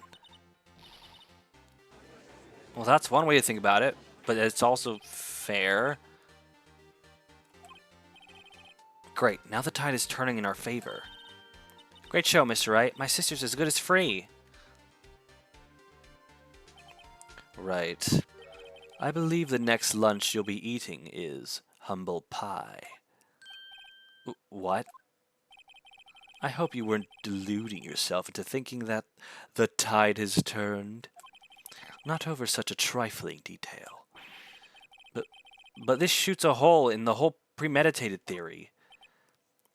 The prosecution could care less if it was premeditated or not. The only one who seems to care is that lunch lady over there. See, this is what I'm talking about. Phoenix, you can't have the mentality of, oh, we have to make sure that they don't think it was premeditated. No, you have to make sure that they don't think it was her. The defendant, Lana Skye, murdered a detective with a knife. That is the only thing the prosecution need prove, nothing else. Very good, Mr. Prosecutor. I suppose you think you're clever now. But you know as well as I do that she planned on killing him. It was planned. If it wasn't, why would she have been wearing... I believe I'd like to hear your testimony again. Witness, please tell us only what you saw, not what you thought. How dare you? My powers of deduction are not to be underestimated. Really now?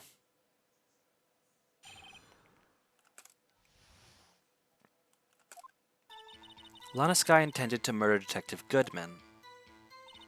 That's why she called the victim all the way to the prosecutor's office. I'm sure the chief prosecutor had a grudge against the victim. Nothing else would drive that human machine to plunge the knife in again and again. Ah, that's where you're wrong, because it's a single stab wound. Ah, that's an easy to catch hole. The victim was summoned from the police department to the prosecutor's office. It does sound a lot like premeditation, doesn't it? So, if I ordered a pizza, does that mean I'm planning to kill the delivery boy? Yeah, I mean, right? Like, that's not... That's stupid logic. In any case, the defense may now cross-examine the witness. Oh, I already know what I'm going to do this time. The autopsy report.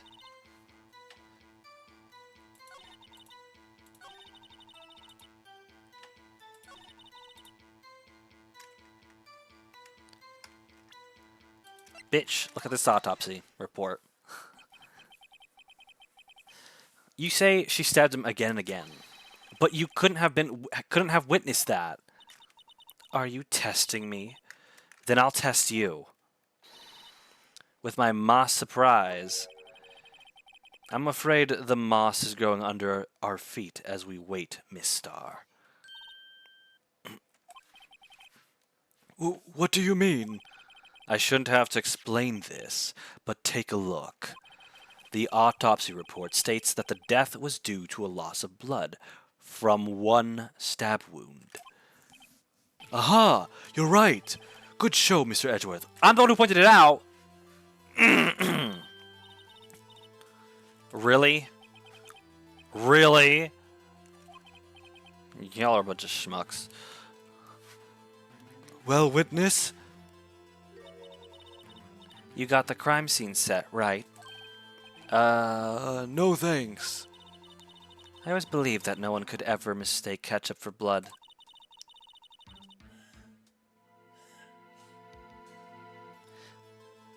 But now I realize that such mistakes are possible. So, you're saying you mistook something for blood? When she lifted her knife, I thought I saw blood at her breast. Spattered blood from her victim. That's why I thought she must have stabbed him at least twice. That's flaccid at best. That's very shitty. Then tell us why you saw that. Whoa. Then tell us what you saw that you thought was blood. Testify. This is where we're gonna get to where I think it's gonna get to. Her red muffler looked like blood to me. What? Red muffler. That's how ghastly the whole scene was. Miss Star has turned out to be as short-tempered as she looked when we met her. Challenging her abilities as a detective really set her off. The short wick burns out the fastest. It's a scientific fact. I wonder, wouldn't it depend on the size of the candle? I mean, add more wax and even a really short wick will burn longer. Obviously, more scientific testing is required. Intended to murder Goodman. That's why she called the victim all the way to the prosecutor's office.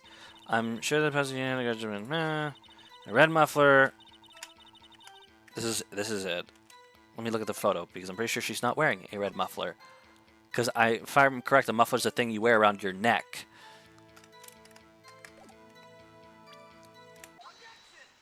Haha, do you need a save? Then again, I'm kind of spoiled, so I think I know what this is leading to now.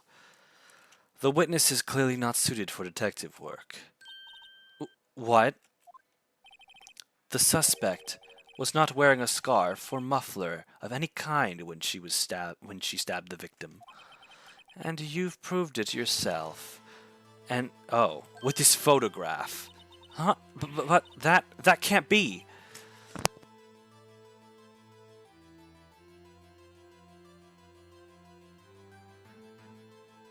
Only a professional lunch lady could be so utterly clueless. You're just getting back at her for all the stuff she said about you.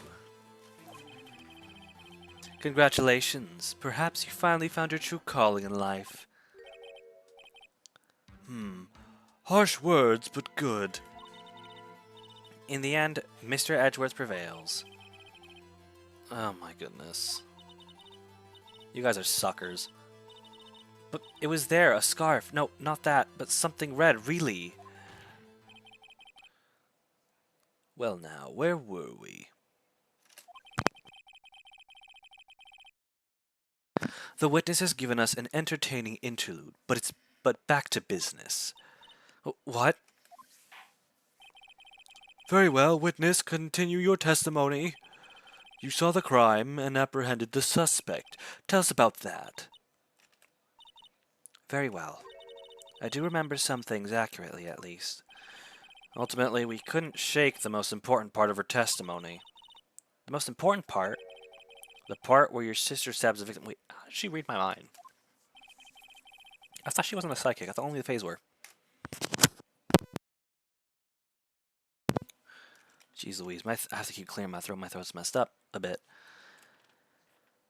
This next testimony might just be the moment of truth. Okay, let's... After the murder, the suspect attempted to run behind a partition off to her side. I quickly caught her, explained her rights to her, and arrested her. No, because you were in B-Lot, you couldn't have. Ah yes, when I arrested her, she mentioned the muffler. That's what had me confused in my earlier testimony. The chief prosecutor made to escape, but against Angel Star, resistance is futile. Yeah, that definitely is the part that I have to... Because there was only 2 statements there. I strike like a snake and bite like a cobra. That's me, Angel Star.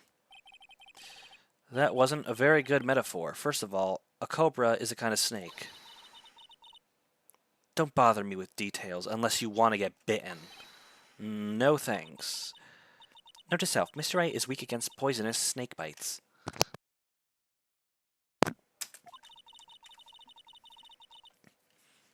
The chief prosecutor tried to resist, but her efforts were in vain.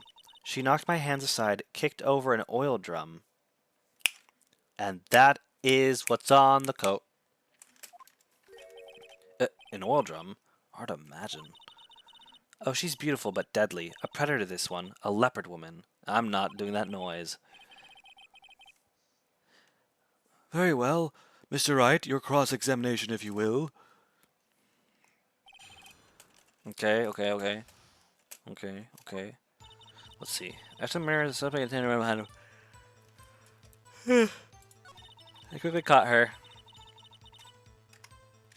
No. Actually, let me save just in case I'm wrong.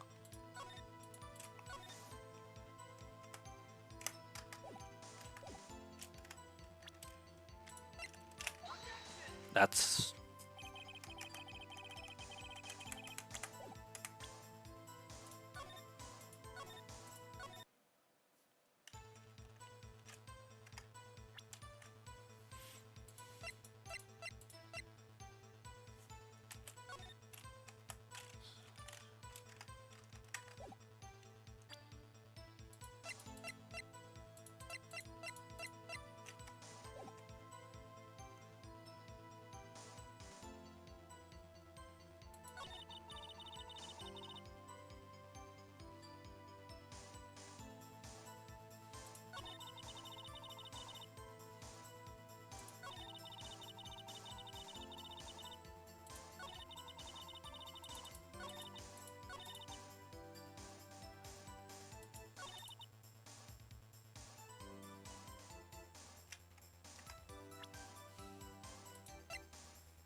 I'm gonna have to press because something's off here. I feel like I don't have enough.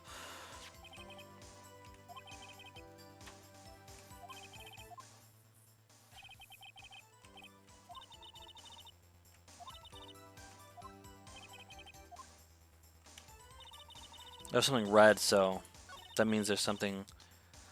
I need to read that again to see what it was. That was red. Okay. I'm guessing the... Hold on a second, actually. I need to check the photograph for a second. Because I don't recall seeing a partition in the photograph. Oh, no, no, it's there.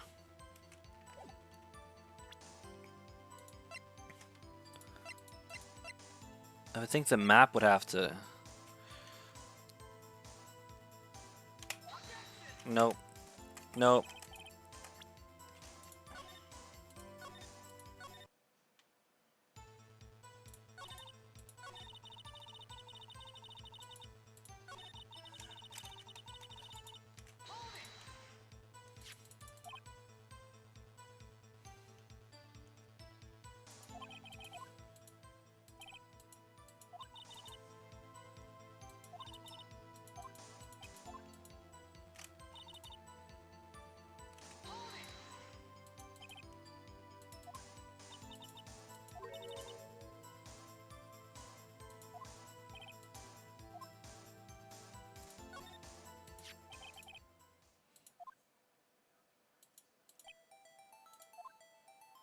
Finally, we're talking about the Lunchland car.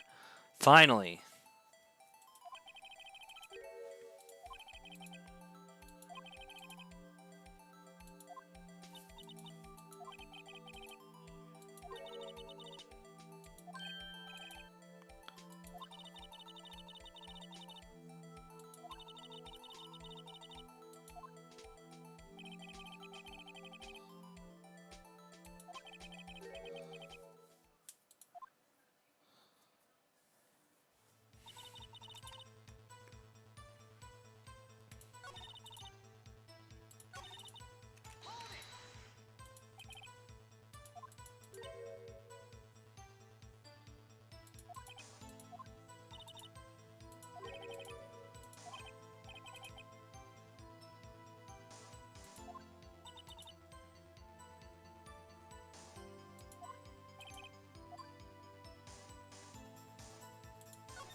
Ah, there we go. There we go. Wait, what? No, no, no, no, no.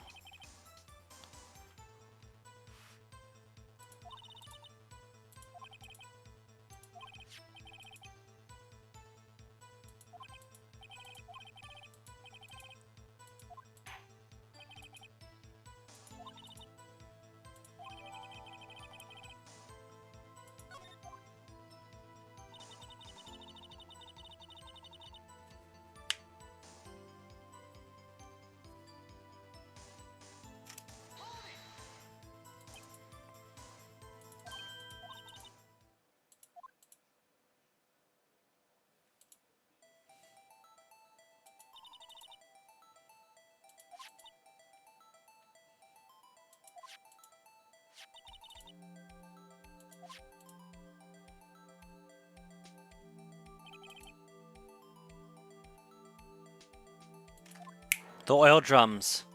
She couldn't have kicked them over.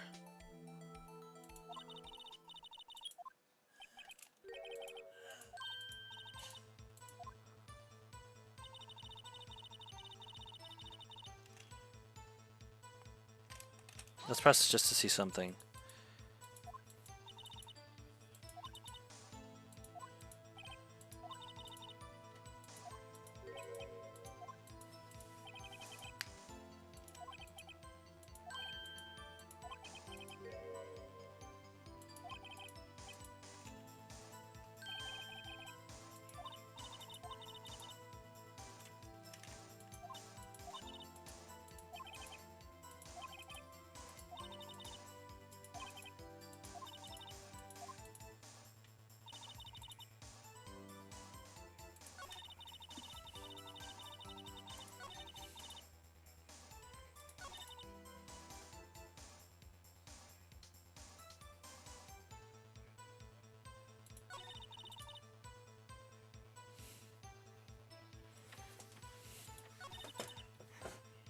Let's save so that we don't have to press anything ever again.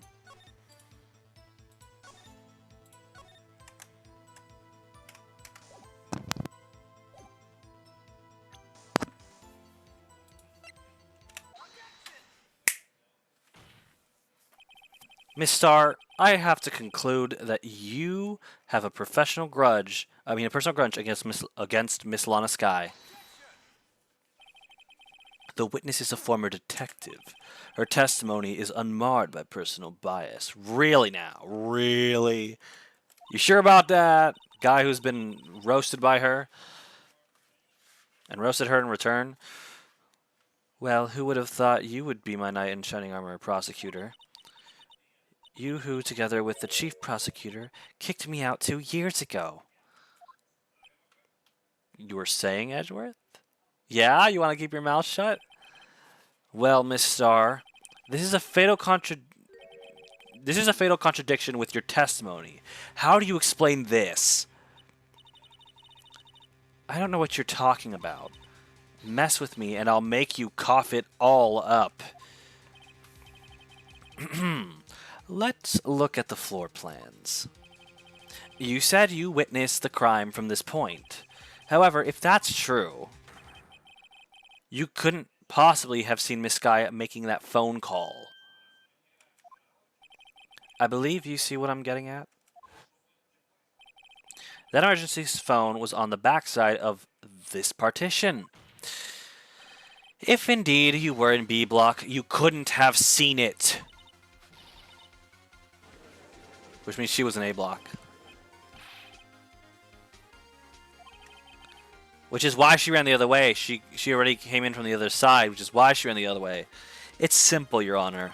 She's not coughing up lunch. She's coughing up lies.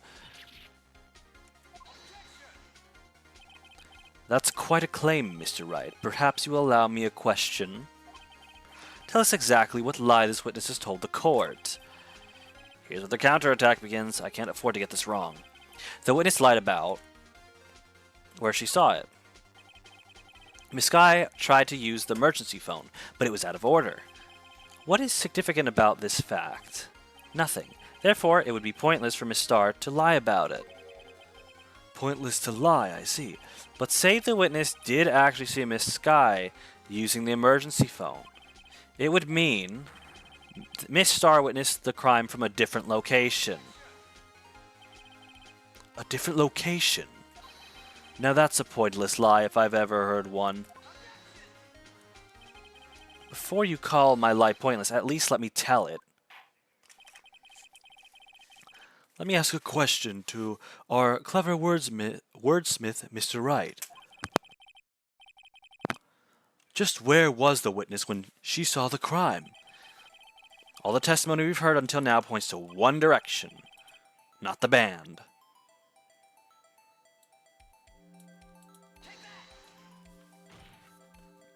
If she was here, she could have seen the emergency phone. That's true. That solves the mystery. That would allow her to see the emergency phone, yes.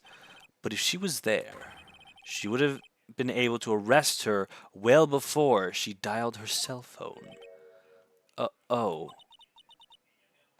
You doubt my speed? I can run 150 feet in 9 seconds, you know. Is that really that fast? Not as fast as you... What? That's bullshit. That's horse shit. I'm sorry, but that's utter horse shit.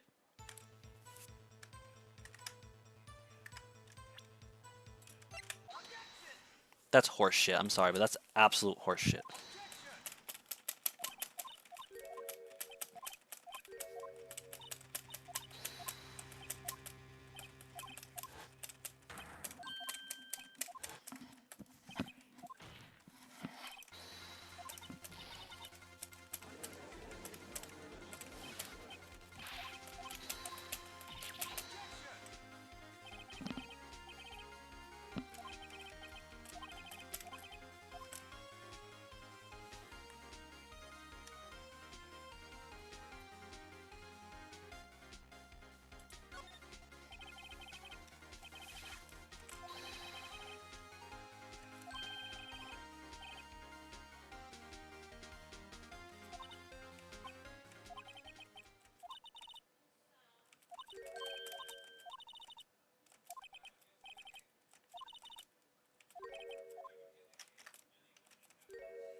Really? Are you fucking kidding me? That's fucking stupid. I'm sorry, but that's stupid. I have to go through all this annoying stuff all over again. You can hear me Gatling gunning my space bar. I'm that tired of this. What I said the first time makes sense. And yet they say it doesn't make sense, which is bullshit. To a degree. Oh wait, no, it is the events. Yeah. No, now I can see. Never mind. I get why I'm wrong.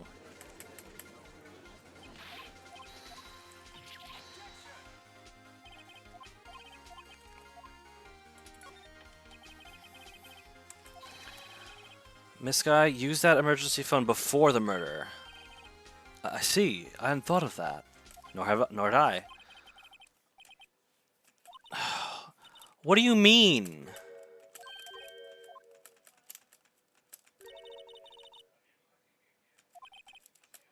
What the hell? That's some bullshit. So I was on the right fucking track, and then they still said I was wrong somehow for some stupid moronic reason.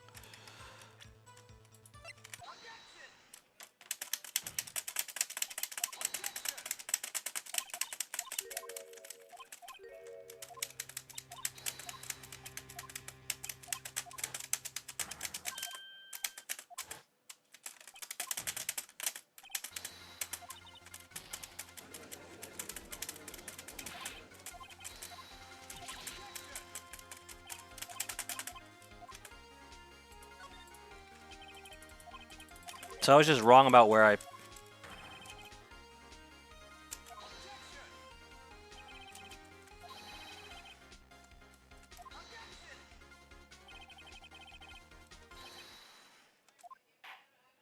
Oh!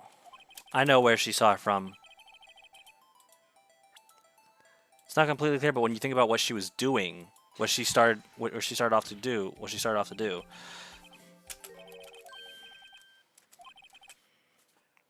Yeah. It was just a misclick, that's all. She would have been able to see the emergency phone from there.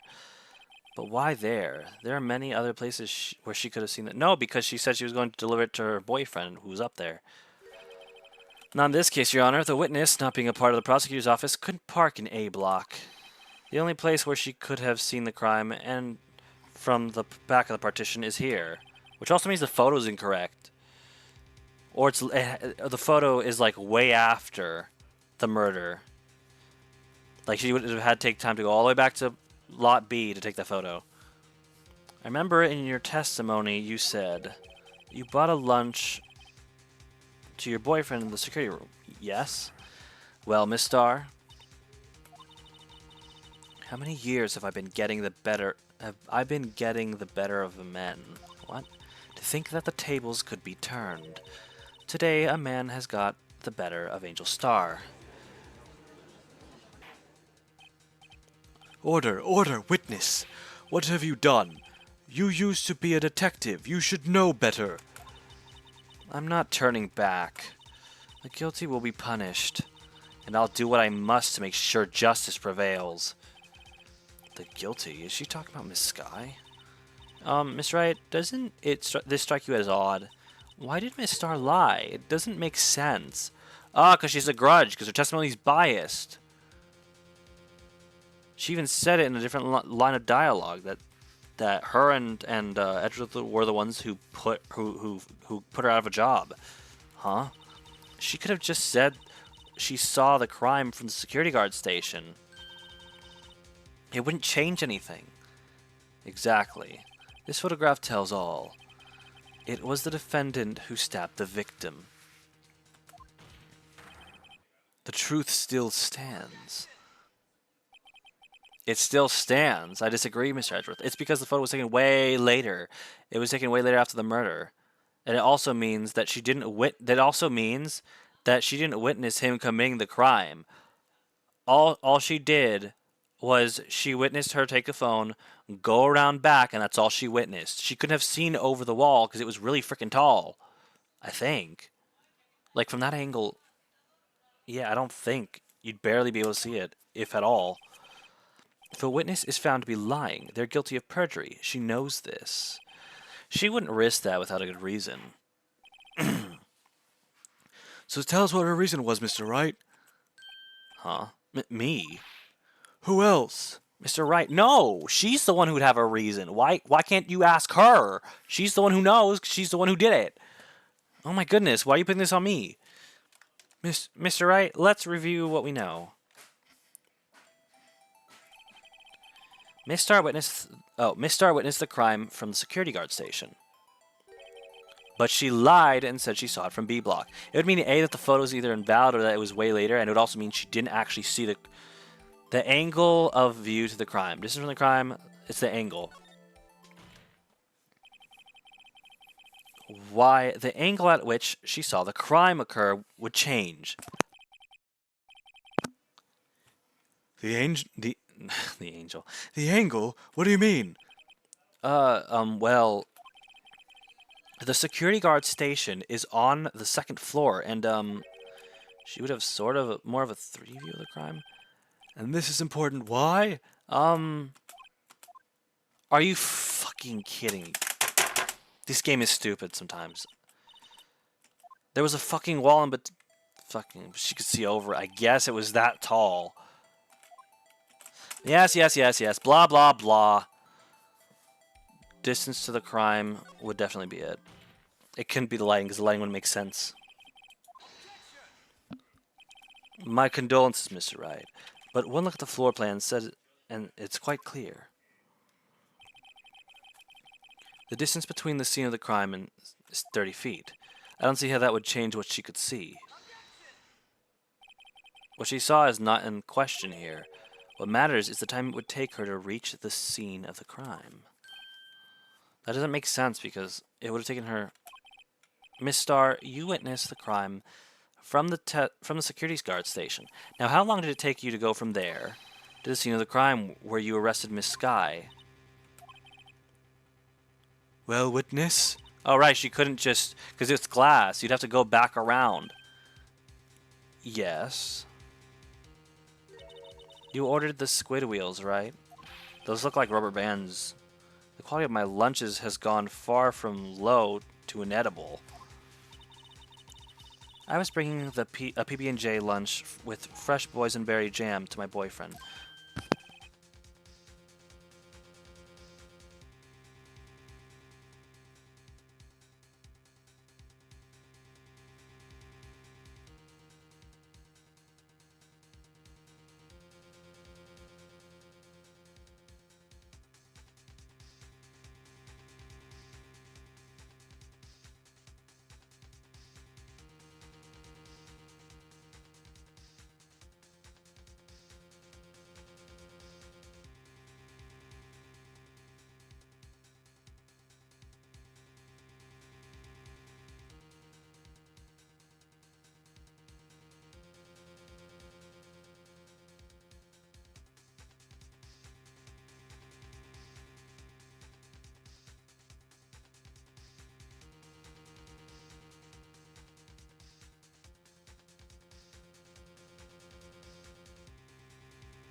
He wasn't in the station, so I waited.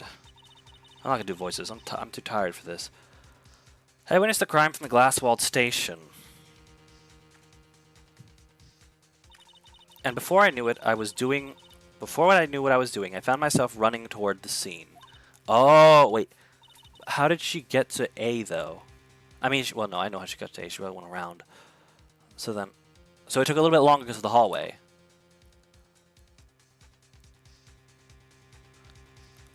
Wait, what?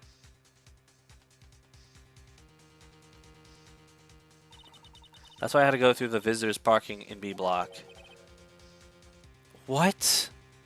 Hold on. What?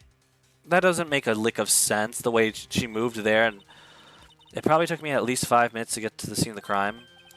5 minutes? 18, 19, 20, 19, 20, 21, 22, 23. So it was, there was 7 minutes left before the time.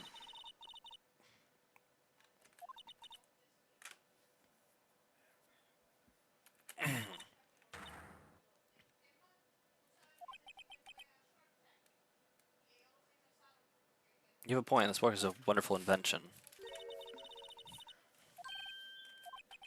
Uh-oh.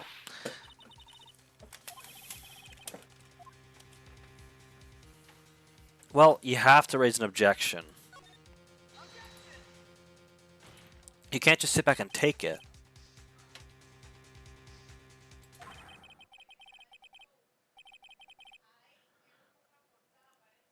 No, no. It takes roughly... Well, it depends on the pasta. Most pastas I've had, it would be like 8 minutes for al dente. 8 to 10, and then it'd take like... No, it'd take like 8 minutes for al dente. Well, no. If you get those like cheap mac and cheeses, it's probably 8 minutes to cook it. But if you get actual like normal pasta, it would take 8 minutes to make it, to get it to al dente. 8 to like 10. Well, that's the thing, actually. Isn't al dente, like, just cooked? Because if it's just cooked and not hard, because I used to think it was hard, but it's technically, like, cooked. That would be 10 to 12, actually, normally on most pastas. Whatever. I got lunchboxes that tie pasta into knots, rookie. A 5-minute blank. Isn't that strange? Strange. If you were a criminal, what would you do with 5 minutes, Your Honor? Well, I guess I'd flee the scene. Yep. Don't get the... Don't, I didn't kill anybody. Oh my goodness. But you have the instincts of a killer. You would run. But this time was different. Miss Skye dawdled at the scene of the crime. She even had her picture taken. No true criminal would act this way. It's inconceivable. So first with the knife, of not leaving the knife, now with not staying at the scene. The witness has a grudge against the defendant and a blank in her testimony. Mr. Edgeworth is the next witness ready to go. Unfortunately, I appear to have overestimated this witness on account of her professional history.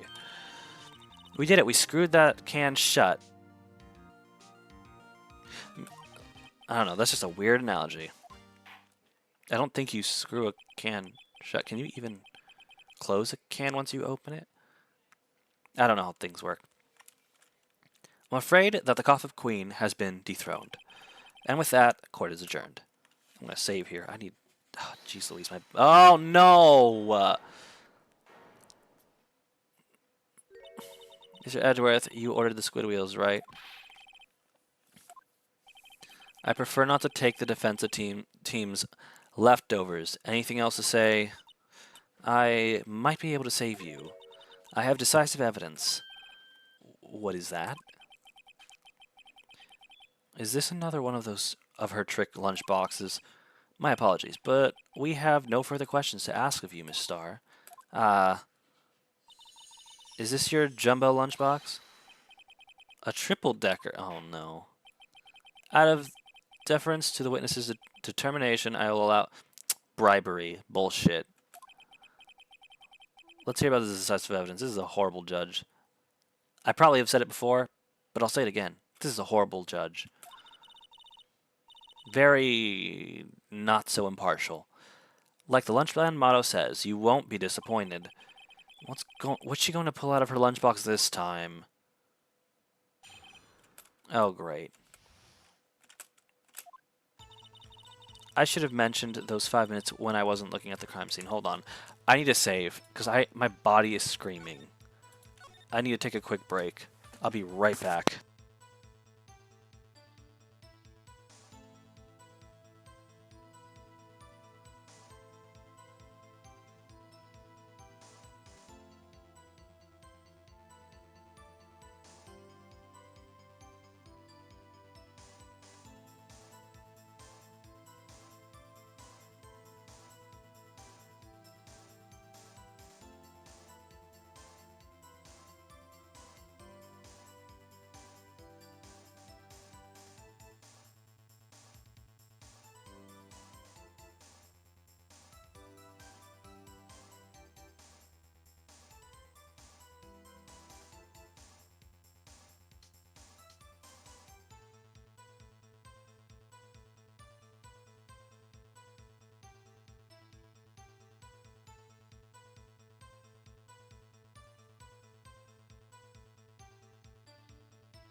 Okay. I should have mentioned those 5 minutes when I wasn't looking at the crime scene. And now, to the matter of the victim's shoe. Did I not bring this up? 2 types of blood were found on this shoe. One was, of course, the victim's, and the other blood type matched that of the defendant, Miss Lana Sky. This shoe proves it. It's flawless, decisive evidence. The blood type matches the type, but it's the same blood type, but not necessarily the same blood. It could be anybody else with the same blood type. If only we had a record that stated people's blood types of the people that we had on record. What? There was blood found on that shoe? Try Lunchland for all your lunch and decisive evidence needs. Witness, what's the meaning of this? Why is this the first time I've heard of this evidence again?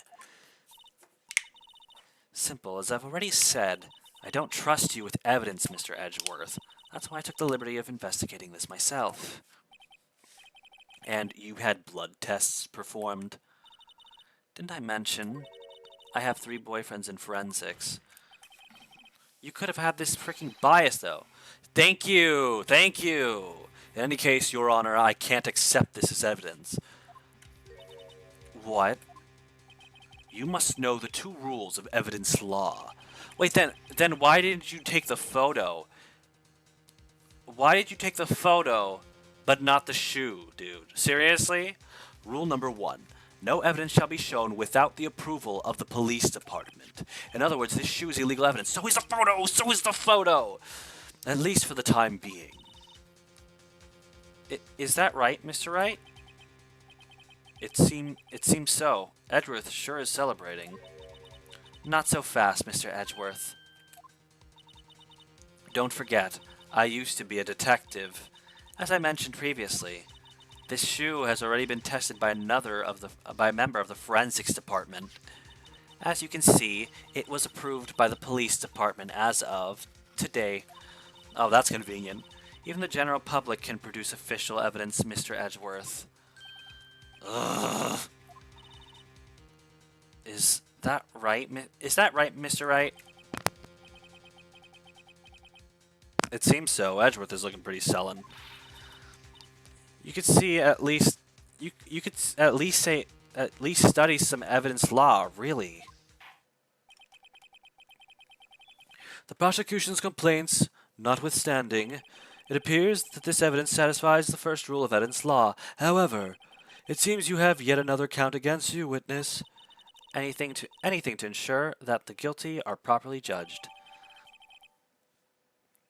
Victim shoe added to the court record. Victim shoe, white enamel shoe, bears traces of blood from Goodman and Lana Skye. Very well, Mr. Wright, you may cross-examine the witness.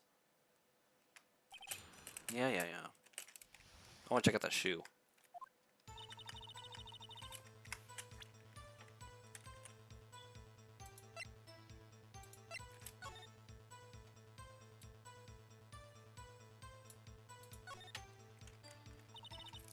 This blood, it's my sister's, right? It appears so. Lana's right hand was bandaged when she saw her in when I saw her in jail. Wait, if she used the knife with her right hand, then why was it all cut up? She must have cut herself at the time of the crime. Poor sis. Something on the on the bottom. There's blood here too. On the sole of the shoe. It's got to be the victim's. He must have stepped in a puddle of his own blood. All this blood, it's horrible. All this blood might be an important clue. It is. It will be, at least. I don't think it's important right now.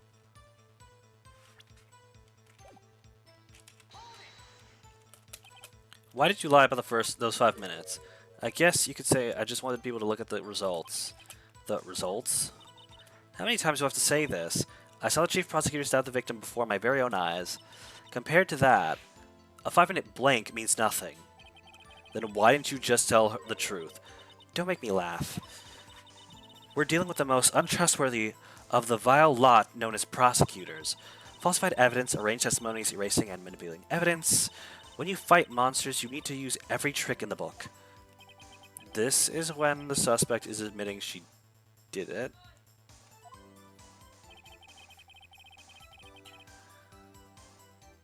But false testimony is the most despicable crime of all, Miss Starr. Let's just get this over with.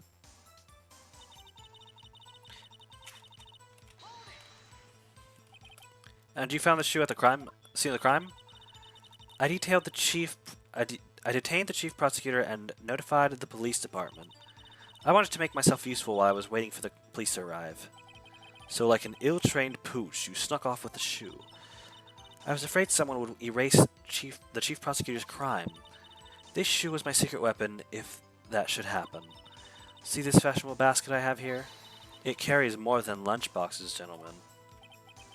I'm happy for you and your lunchbox bag, really.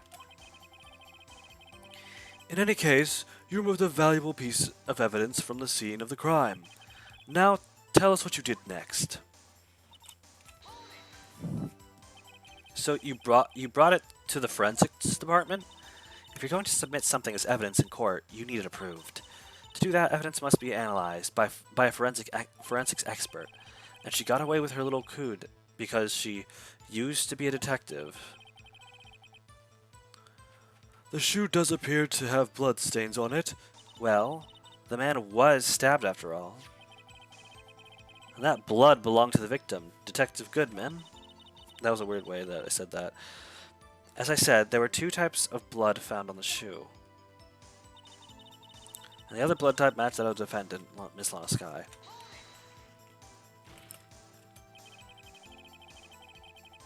You can't say for sure that the blood belonged to the defendant with a blood test. You claim to know something about blood tests, rookie? Huh? Well, speak up.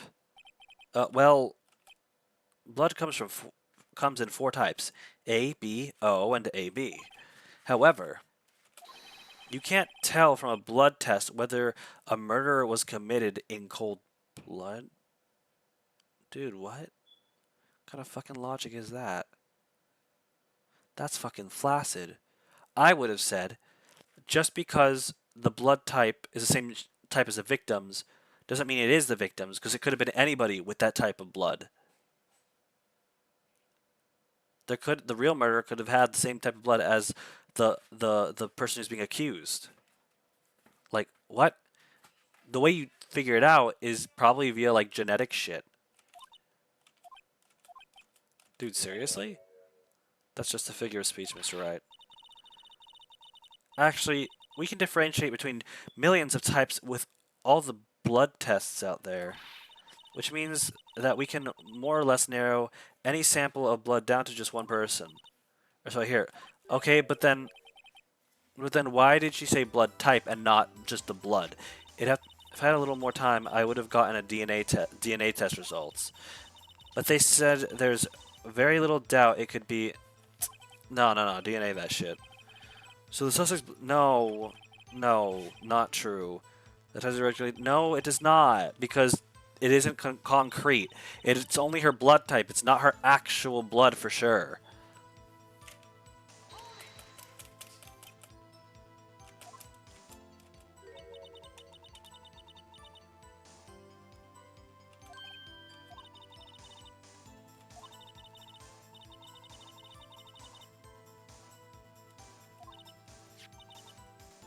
Do you or don't you have a problem with this shoe? Problem? This is critical. Is there a problem with the victim's shoe? If I'm not imagining things, the music stopped, that means I'm right on the right track. I'd say there's one critical problem with this evidence, a clear contradiction. That gleam in your you're still young, rookie. I'd give you a peppered fish gut now. But you couldn't take the heat, could you? Let's hear what Mr. Wright has to say. What is contradictory about the victim's shoe? Show us the problem with this evidence.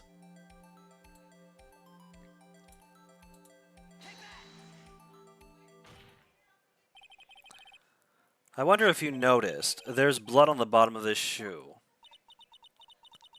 Don't mess with me, rookie, or it'll be your blood on the bottom of my shoe. Indeed, there is quite a bit of blood on the bottom of the shoe. It makes sense. The victim was stabbed with a knife. What could possibly be contradictory about blood on the bottom of his shoe?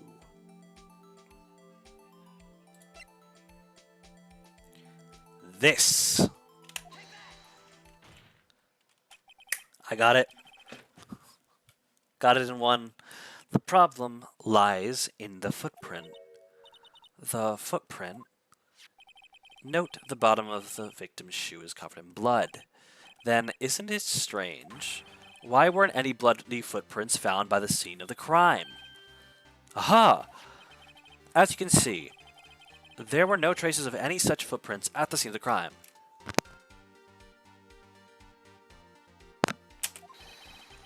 That contradicts your claim about this shoe. This picture only shows part of the floor. There could have been bloody footprints. I investigated it. There were none. I would have noticed it right off the bat. Then where are they, Mr. Edgeworth? Because we checked the scene and found nothing of the sort. Precisely. Order. Well, witness. What, huh? Great going, Mr. Wright, but it's true that the lack of footprints is a contradiction. But then we have to ask, why there wasn't a footprint? Oh. That's true. There has to be a reason why there wasn't a footprint. Think, Mr. Wright, think. Hey, I don't know why it's not there. I'm just good at finding contradictions. What?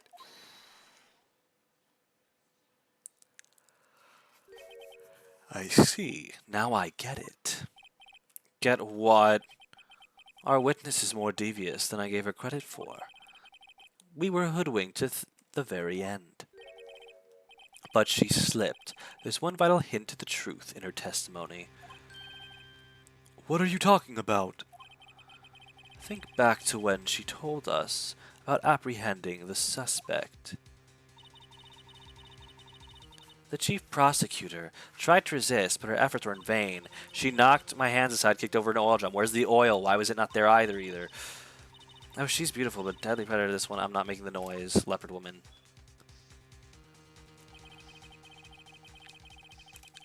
I thought that was a strange thing for the normally cool-headed chief to do. No kidding. Now, witness, allow me to ask a very simple question. This oil drum, was it empty? Oh, that. Hmm? I'm not sure I like your attitude, Mr. Edgeworth. Though apparently, you're not the slowest conveyor belt in the lunchbox factory. Witness, well, was the oil drum empty? The oil drum kicked over by the chief prosecutor was brimming with water. Water? What does that mean? It means it cleaned the footprints, which means there wouldn't be a problem with it. Still don't get it, Mr. Wright. Do you want to know the reason she knocked it over? The real reason? You don't mean? Yes, I suspect the suspect knocked over that oil drum for one reason and one reason alone. To erase the bloodstains that would become evidence against her. But what about the knife? What about the bloody coat? Well, no. I don't know. That ties things up quite nicely. The bloodstains left on the victim's shoes tie her quite clearly to this murder. Then, after the deed was done, she knocked over the oil drum to erase the telltale signs. Why, that's the prosecutor's specialty, erasing evidence. That reminds me, Miss Guy's right hand was hurt. Didn't she say she'd cut herself when she stabbed him? How do you cut yourself when stabbing somebody? So that's when my sister's blood got on the sole? I mean on the shoe? Well, I see no reason to prolong this trial. Mr. Wright, do something, please! What? What can I do? Your sister has confessed to the crime, and she tried to conceal it. But... Enough. There is no need for further debate. The verdict, Your Honor. Very well. But Angel Star is on the prosecution's side. She could have been lying about the water. This court finds the defendant, Miss Lana Sky, objectionable. Oh, wait. Not objectionable. That'd be for her, objectionable. Little girl, what did you just say? Huh? Me? Did you just say that I, Angel Star, was on the prosecution's side? Well, yeah, you are. You're saying my sister hid evidence by erasing the bloody footprints. Well, I thought you'd had your fill, but here you are, demanding a second helping. Another lunchbox, a lunchbox called evidence. Wait, witness, don't tell me you have something else. I hate this woman. She has so much shit. The time for deliberations is past. Any further comments and you will be held in contempt of court. Oh, okay. You didn't do this earlier, but okay. When it might be inconvenient for you. Your threats don't scare the cough-up queen. Look at this.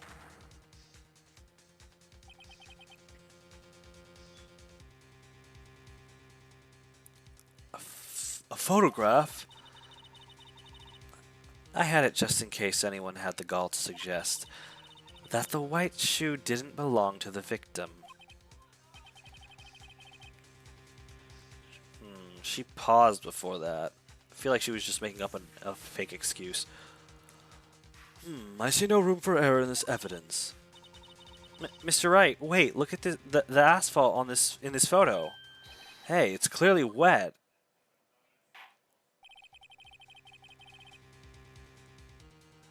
Erasing the last trace of doubt from the court's mind. Immediately after the murder, the crime scene was washed with water. I'm sorry, Mr. Wright. I guess I couldn't help after all. It's not your fault. I knew I couldn't win this case from the beginning. And it seems this is what your sister wanted anyway.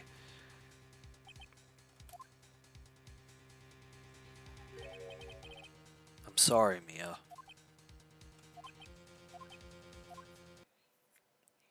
Right, wet or not? Don't be so quick to throw in the towel. Get yourself up off the asphalt. Take another good look. Don't give up, not until the bitter end. This is the last piece of evidence. This time I'd like to declare a verdict for good.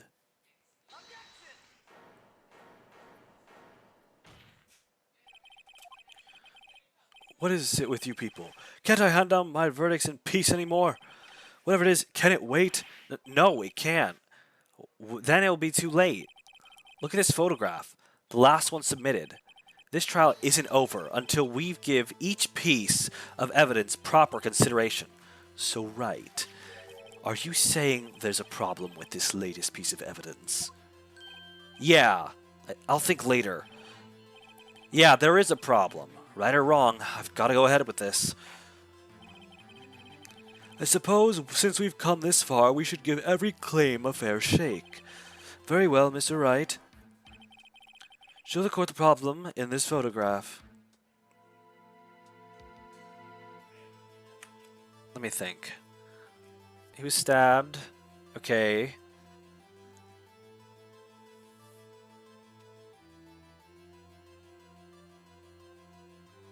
I would say it's the water itself. Like, it might not actually be water. But there's no way to say if it's actually water or not. This muffler immediately sticks out to me, but I feel like it's not the thing.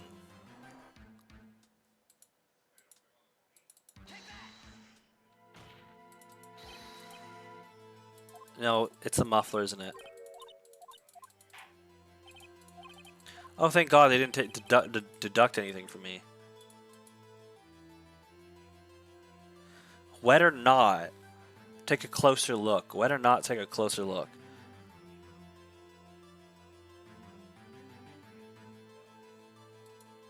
I don't freaking get it because that's the only thing we could be thinking of when it comes to wet or not. I don't understand. That's not it either. It's fucking stupid. There's something poking out. Really? That's it? That's irrelevant to the fact that it's like, what does that have to do with anything? That doesn't do anything. Out of the car's muffler. Wait just a moment, Mr. Edgeworth. Your Honor, you just said muffler. However, I see no trace of a muffler or scarf of any kind in this photograph. A muffler is also a part of a car or a motorcycle, Your Honor. Just think of it as part of the exhaust system, a pipe. I see, and I see. What's that suspicious-looking cloth sticking out of the car's muffler? So what if there's something sticking out of the muffler? No, because that's the red muffler. If you compare it to the black fluid and the black coat, that means that because it's a lighter shade, a different shade, that means that it's not the same substance, neither on the coat nor on the asphalt, which means that it's a darker color. What's darker? Oil. Oil from, I don't know, a oil drum. What does that have to do with this case? Nothing. Absolutely nothing.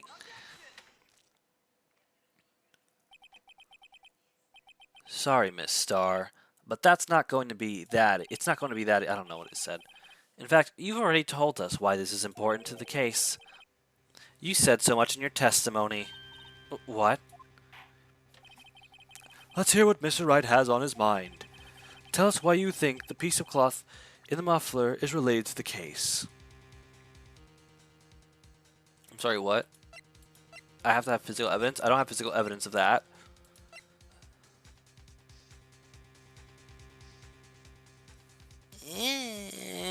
Can I save? They're not gonna let me save. This is bad.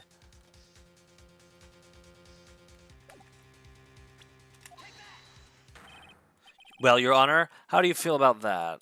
Nope. This is fucking stupid. There's no fucking way to do this. Muffler, yes, I know.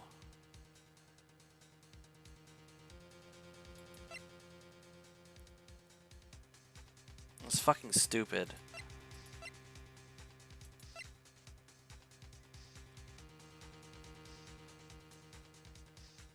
Oh, really? Really? That's fucking stupid. I didn't even read that there. That wasn't even there, like, way before. I would have linked it to that. Recall your testimony for the court. Ah, yes. When I arrested her, she mentioned the muffler. That's why That's what had me confused in my earlier testimony. Muffler. Could it be that the muffler you heard mentioned was actually this exhaust pipe? If so, that means this piece of cloth is vital evidence. So what the fuck does that? Doesn't do anything, really. Well, it seems we will have to suspend the proceedings. Suspend? I find myself wondering about that piece of cloth. Well, I guess it leaves it to suspend. If we leave any question unanswered, here we do a disservice to the law. Have the car at the crime scene inspected at once, and bring me that cloth. The verdict will wait until after we've seen all the evidence. Agreed? I suppose so. Phew, that was close. But we made it. At least for now. This court will adjourn for a 30-minute recess. It's lunchtime after all. He's still hungry. To be continued.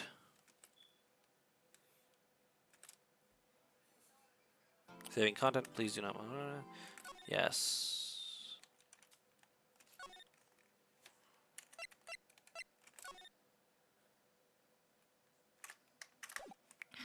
I would like to pause now. I would like to stop the stream now, but we still have like a whole hour, almost a little under. I guess we can keep going. February 23rd, 11:56 a.m. District Court, Defendant Lobby Number 2. Mr. Wright? Huh, what? Are trials always like this with you? Like you're swimming up from the bottom of a lake about to reach the surface? But no matter how hard you paddle, you never seem to get there? Pretty much. Except today we're swimming in quicksand. So, what happened to your sister anyway? Apparently she got called off to the judge's chambers. Probably something to do with that piece of cloth. So, this is where we turn the trial around, right? Our only weapon, a tiny insignificant piece of cloth. I'm the one who's starting to feel tiny and insignificant, to tell the truth. Hola, partner. I bet it's, yep. They say you show a red cloth to a bull, it'll fire up its temper. That's what they told me when I was a young'un, at least. Officer Marshall.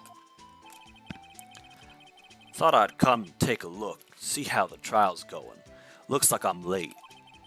They got the whole ranch locked down tighter than a fort in enemy territory. That hard slip out. That hard to slip out, huh? What is going on over there anyway? Yeah, what is going on over there?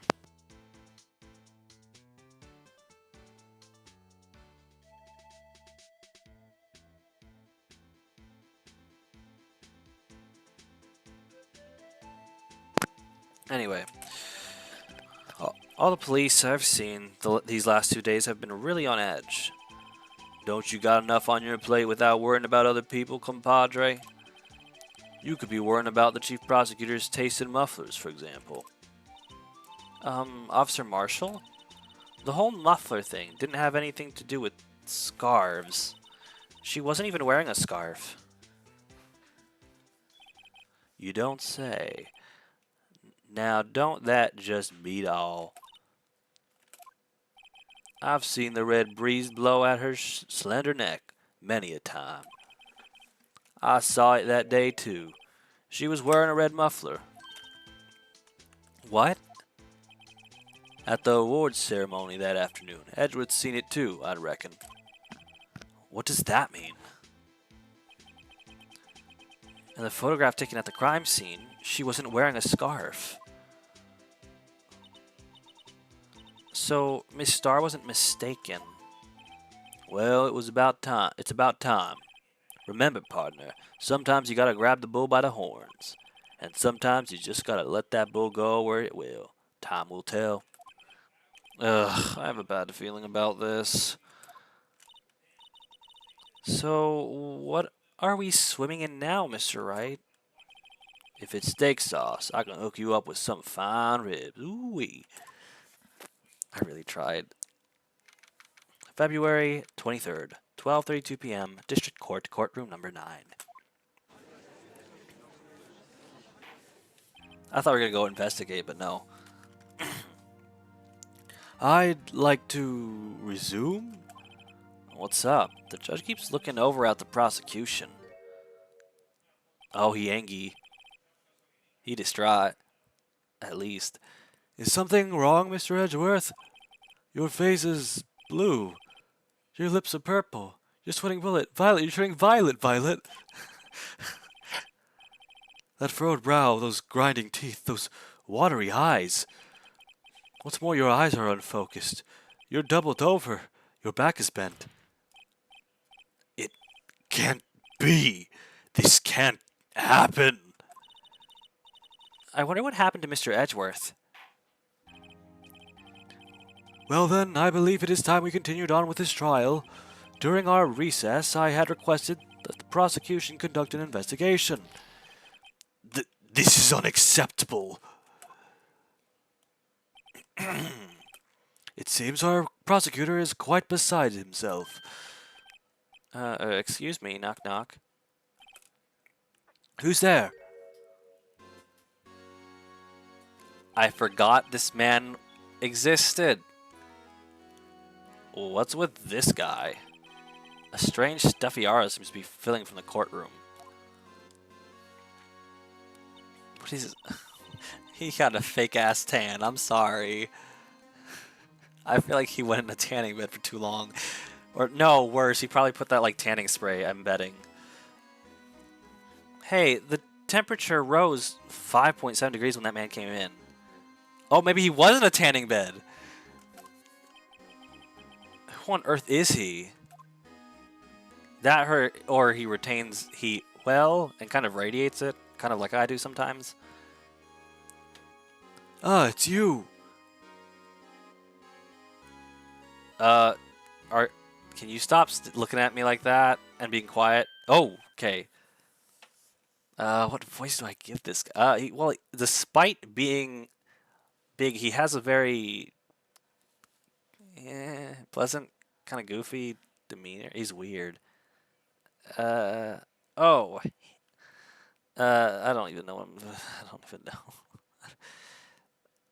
Oh, sorry I'm late, G. The roads were packed. It's just me. I don't know why I give him this weird voice, but I'm doing it. I don't care. Long time no see. Eh, G? How have you been? Swim much these days? I'm giving him a weird-ass voice. He is kind of weird. Hello, no, I've been so busy. Busy schmizzy, huzzy, my boy. You have to make time to relax. Yes, indeed. Udgy seems to be his nickname for the judge? I'm afraid you're right. Very afraid. Sorry, but, who are you? Aha, so you're Righto, the attorney. I heard good things about you, son. Thanks? Sorry about our little worthy giving you all that trouble, eh? You know, we should all go swimming together sometime. Jolly. What little worthy? Mr. Wright, you don't know the district chief of police? Chief of police? He's the top-ranking police officer in the entire district. Can you stop doing that? It's making me mighty uncomfy. Name's Gant. Damon Gant. Pleased to meet you, everyone. I don't know what I'm doing with his voice. So, to what do we owe this honor today? It's been over 2 years since you last came to this courtroom, hasn't it? Well, it's worthy here. Look at the poor fellow. I just thought I'd help out by bringing this. Hey, that's my sister's muffler. So Miss Starr wasn't just seeing things. When the crime occurred, Miss Sky really was wearing that muffler. Honestly, before this game, I'd never heard of it being called a muffler, to be completely honest. But to think that it was stuffed in that exhaust pipe. On Little Worthy's car, no less.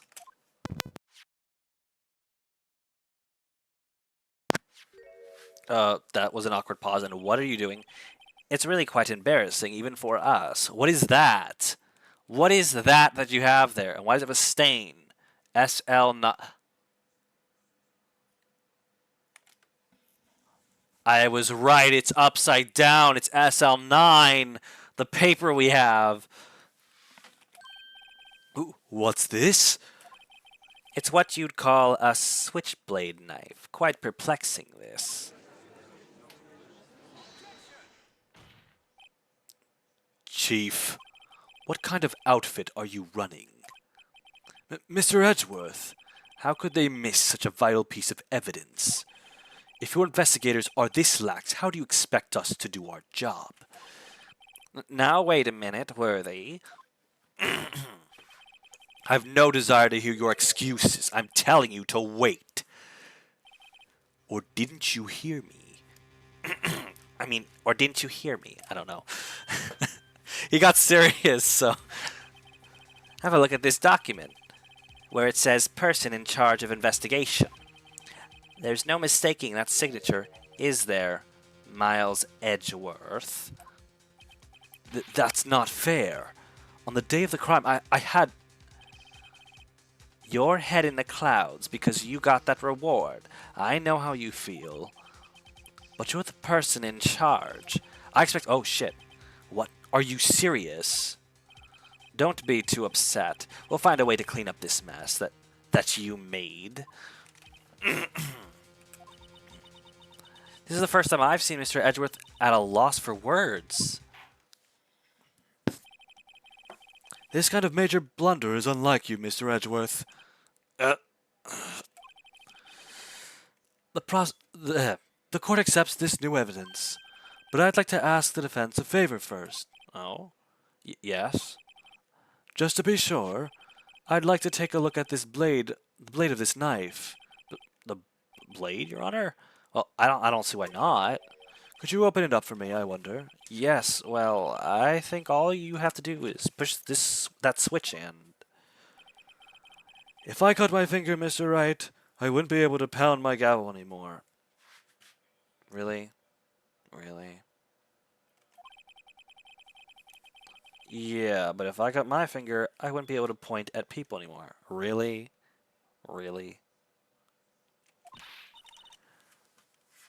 Come on, just hurry up and open it. Moving. I don't like when it does this.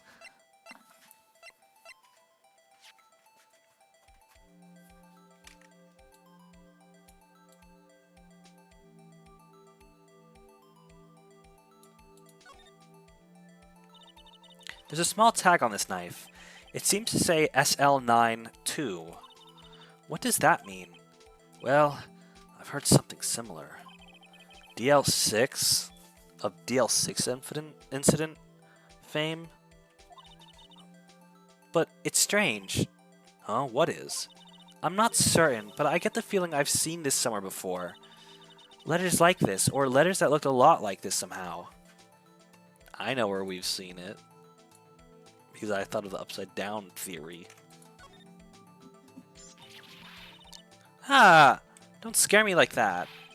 I'm the one who's scared. Look at this knife blade. The tip is broken off. And this dark red stain. Blood? Switchblade knife added to the court record. Switchblade knife found at the crime scene, wrapped in the defendant's muffler. Small tag attached. This does not excuse the actions of the police department. I would like to hear an explanation from the chief of police himself.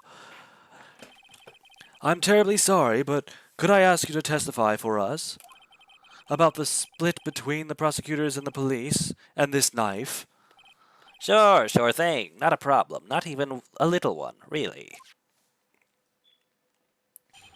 Give him a weird voice. But he's weird. This knife is special, but I can't say how here. Unless there's evidence to prove a connection between this knife and Goodman. That was a bad day for the department. We weren't in any shape to do an investigation. A detective was killed at the police department, see? What a mess. The time of the crime? 5:15. Scary coincidence, eh?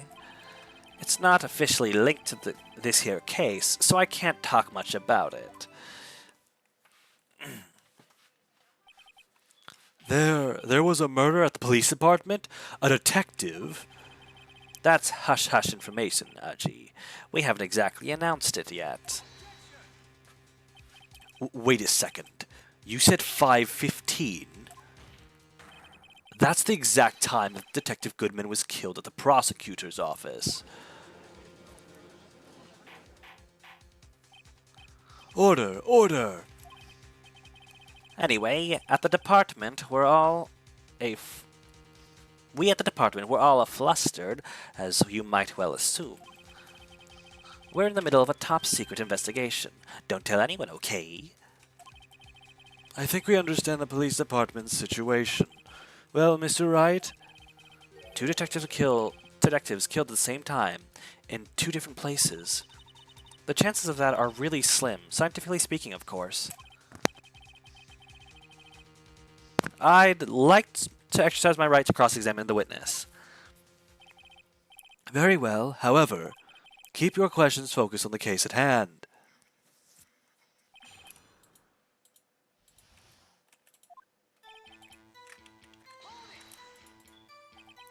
Excuse me, special? Mm-hmm. Hard to come... I was trying to do the voice, but I ended up doing the old man's voice. Hard to come by this particular knife anywhere else. Might that special thing be this little tag? Oh, sorry, Righto, but I can't say that now, not that. We've established that the knife in Goodman's chest was this knife. Now, why was there another knife at the scene of the crime? That's quite a mystery. And like a mystery, it's wrapped in something. A muffler.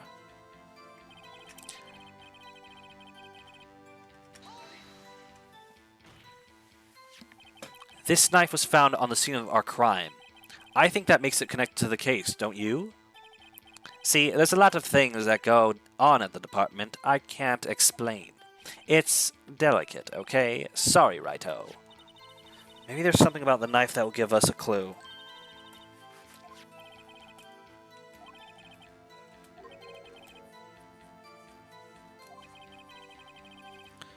So, how are things down at the department?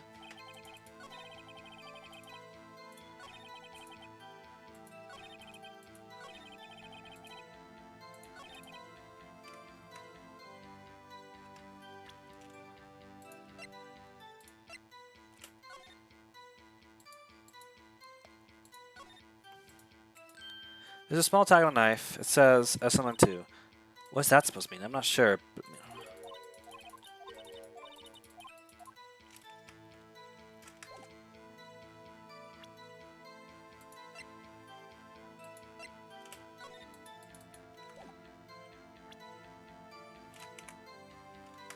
Let's save just in case.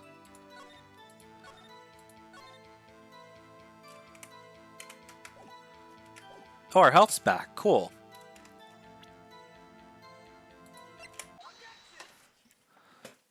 Wait a second.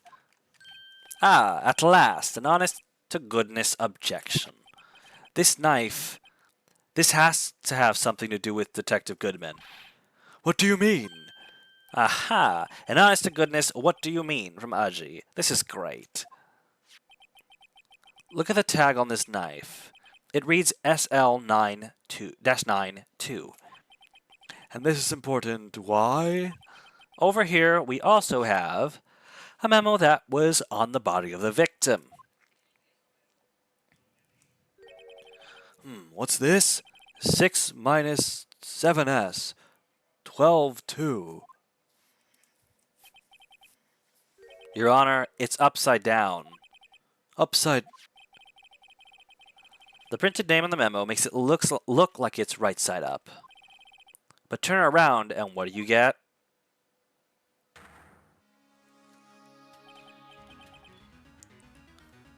Aha! I don't know, I tried. Whoever wrote this note was holding the paper upside down. SL9, that's the same thing that is written on this knife's tag. Order, order. Well, Chief? Ah, well. I guess the cat's out of the bag. You win, Righto. I feel like you wanted us to win for some reason. Not that I can tell why. I win? What game is this guy playing? This knife was evidence in a case. It was stolen from the department's evidence room.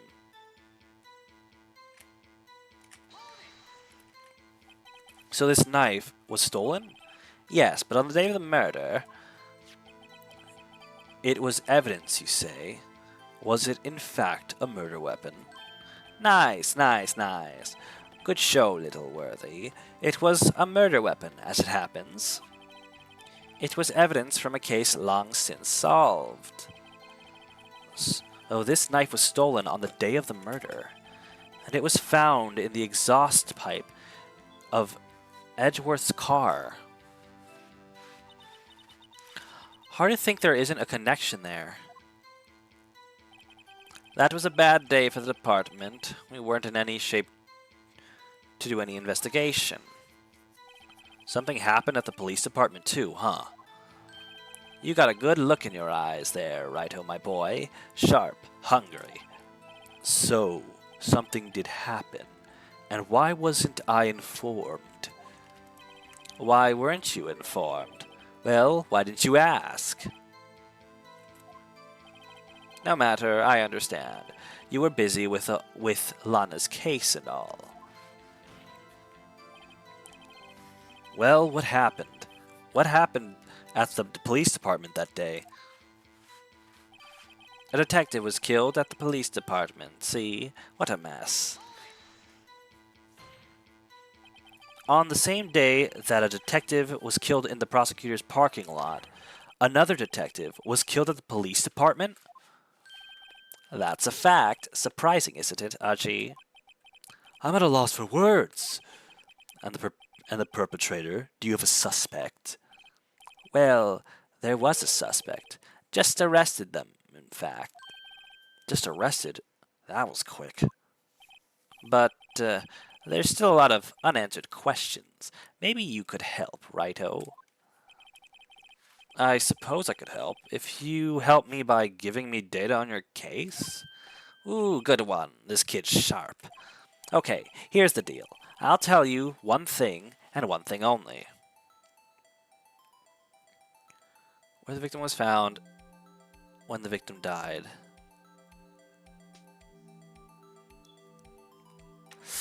Oh, I don't like this. I don't like this at all. How the victim was killed. Well, we know by a knife. When the victim died at the same time, so it had to be where the victim was found. So tell me, where was the victim found? Well, I can't speak on where the corpse was found. Oh, wow, bullshitter. But I can say the crime took place in the evidence room at the police department. The evidence room? Wait a second. I have heard of that. The evidence room. Didn't he mention that in his testimony just now? This knife was evidence in a case. It was stolen from the department's evidence room. There's a connection between the two cases. You seem happy, Mr. Wright. Happy? We just got handed our ticket to go to town on this case. With the link between the two cases established, we finally have some leverage.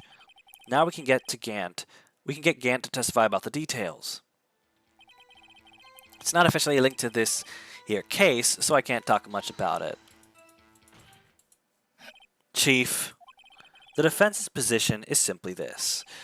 The connection between these two cases has already been proven. Heh, you don't say. Well, out with it, Righto. What's your connection? Yes, out with it, Mr. Wright. The connection is a place mentioned in the testimony we just heard. The knife found in the lot was stolen from the police department's evidence room. Not to mention the victim had on him the case number on the knife's evidence tag. We also know that the detective murdered at the police department was killed in that... Oh, hi. Was killed in that very same evidence room. Welcome back, Banan. Or welcome to the stream, Banan. Indeed. There do seem to be too many connections for it to be a coincidence. Stop doing that. It's weird. You two make a good pair. It took my men 2 days to find out what you deduced right here.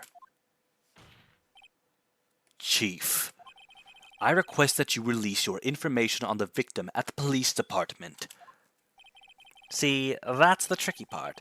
It hasn't been announced yet and all. Can we get the information unofficially? Also, how you doing, Banan? Sure, why not? It's unofficial after all. What? Really? Also, what, Banan? What news has you?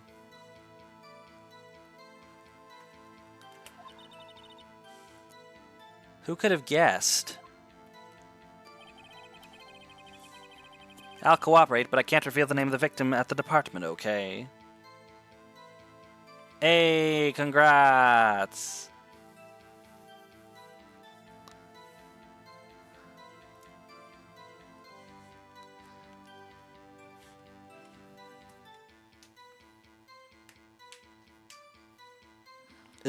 Well... Hold on. Or rather, hold it. If you're going to tell us a little, why not tell us everything? Ah, well, case information is sticky stuff. You have to do everything properly. Oh well, I guess I might as well try to get what I can out of him. The victim's division... Okay, how about you tell me the victim's ID number? Sure, why not? It's not like you'll be able to tell who it is from that. Of course not. You won't tell me their name, after all. We keep a tight lid on ID numbers, so don't go getting your hopes up. The number is... That's what I think it is, isn't it? 584-2189. Well, that's quite long. And we have to remember these. It drives me nuts. 82... I can't do it. You didn't even get the first number right. Well, Mr. Wright, does this tell you anything? The ID number of the victim at the police department. Yes, it does, because I know who this is. 5842189. I don't remember exactly, but I know I've seen it. I've seen it before. Actually, it does, Your Honor. It does. I think. Meaning? It has to be what I think it is. But what does this mean? Well, let's hear what the defense has to say. You see the ID number of the detective who was murdered at the police department? Tells you something. What does it tell you? Witness.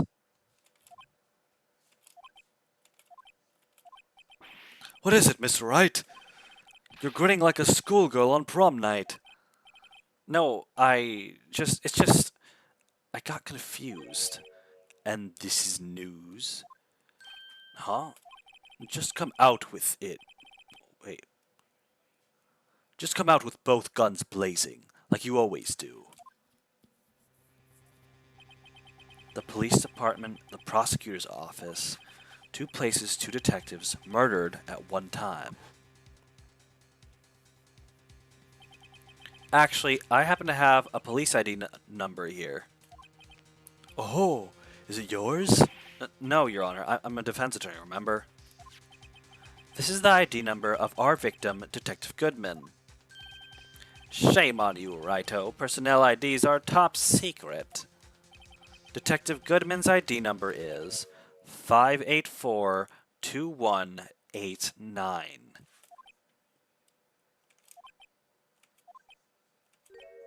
And this means what exactly? Huh? Wait, that ID number we heard from the chief earlier. That started with 82. I forgot, and you didn't even get the first number right again. The number the chief of police gave us was 5842189. Wait a second. Right. What does this mean? That's what I want to know. The two ID numbers are identical. In other words, the detective killed in the police department's evidence room was Bruce Goodman. What does our witness think about that? Oh, ho, ho. Sharp as a tack, Righto. Sharp as a tack. But wait, Detective Goodman is our victim. He was killed at 5:15 in the underground parking lot. Yet a detective, Bruce Goodman, was also killed at the police department. He could have been killed at the police department and then somehow got moved to the parking lot, and they made it look like he was murdered then and there. Right? Then again, where's the body? Come to think of it, where is the body? Because, like, the body would say things. Like, wouldn't they have a body? They can't just have, like, say, oh, someone was murdered here, but not have the body. Unless the body was stolen, too. I'm confused. In the evidence room, at the exact same time. I've ruined that movement. That's impossible. So what we're saying is the same person was killed at the same time and in a completely different location.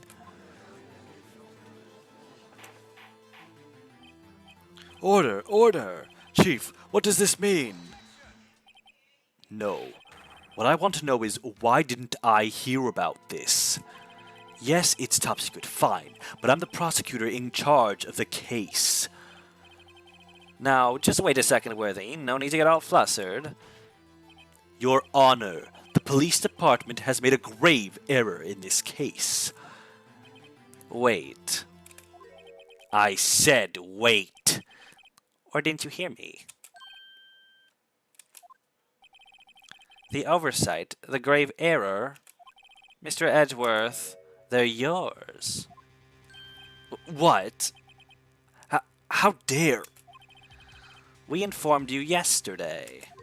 I believe it was our Officer Meekins who brought you the news. Officer Meekins? Mr. Wright, where have we heard that name before? Wait, aha!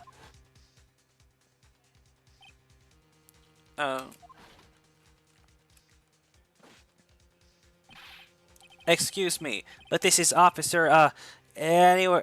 Wait, oh, what? Excuse me, but is Mr. Edgeworth, anywhere on the premises? I'm here, sir. At the request of the chief, sir. I've got your report, sir. You don't mean him? According to Meekins, you didn't accept the report. Hard to believe. But your officer, he told me. He said the report had nothing to do with the Lana Sky incident. Detective Bruce Goodman, murdered in the police department evidence room. Mr. Edgeworth, the victim's name is written right on the top of the report. Ugh! Why didn't your officer tell me? Honestly, I'm not sure that officer was capable of making the connection. He did seem challenged. That's mean. In any case, this is a serious error, a gross negligence of duty on your part, Worthy. But sir, you could have submitted that report this morning to the court as evidence. Then I... that annoying thing that he does. Okay. No such luck this time, Worthy. Or should I say, unworthy. What? Now, what was the second rule of evidence law? Well, Mr. Wright? Huh? Oh, well, it's, Rule 2. Unregistered evidence presented must be relevant to the case on trial.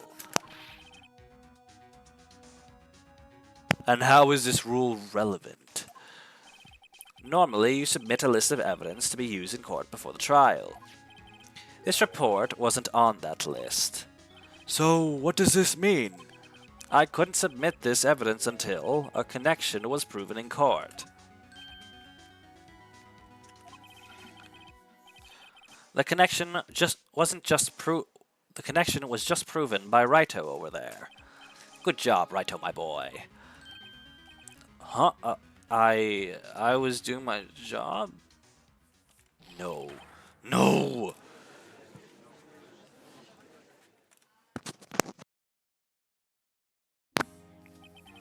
It seems we have come to the end of this trial. I know you're going through a tough time, Worthy. What with all those rumors? You were even in the defendant's chair just this past December. Ugh. I apologize for this terrible lack due to diligence. Oh, I apologize for this terrible lack of due diligence on my part. Mr. Edgeworth, please, just give me one day. I'll get to the bottom of what happened, if it's the last thing I do. You'd better get results this time, really. You have my profound apologies, sir. Poor Mr. Edgeworth. I don't think there's ever been an error this serious in the history of this court. I will grant one further day as the prosecution has requested. Will that be sufficient, Mr. Edgeworth? Yes, Your Honor. Thank you. Whatever your punishment for this is, for your sake I hope it's not decisive. Very well, court is adjourned. And we only got like 7 minutes left, and I kind of feel like I want to end off here. I know it's like 7 minutes early, but like, I feel like it's a good pausing point, you know? I feel like it makes sense to stop it here, you know? Save data. Alright.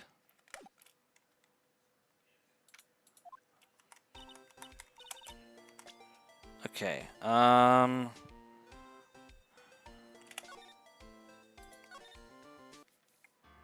yeah, I think that's gonna be it for today. We'll resume this next Friday. And then Sunday, I think, yeah, I think I'm supposed to play Genshin. I think. Also, I forgot to mention this, but I did play Zenless Zone Zero at some point. I think it was yesterday. And I got Pulchra, but on stream when I played Zenless Zero. But then I was hoping for Ben as well, so I was trying to get a bunch of polychromes to get like another 10 shots. I didn't even get that. No, I amassed 8 of the normal ones, and I happened to get Ben straight off the bat, as well as another character, and then the like little cat girl that's an S tier as well, like all in one shot. I'm like, holy shit, 3 for the price of 1. But yeah, that was a little announcement I want to do. Anyways, I will see you guys Sunday. And with that, I bid y'all gnocchi.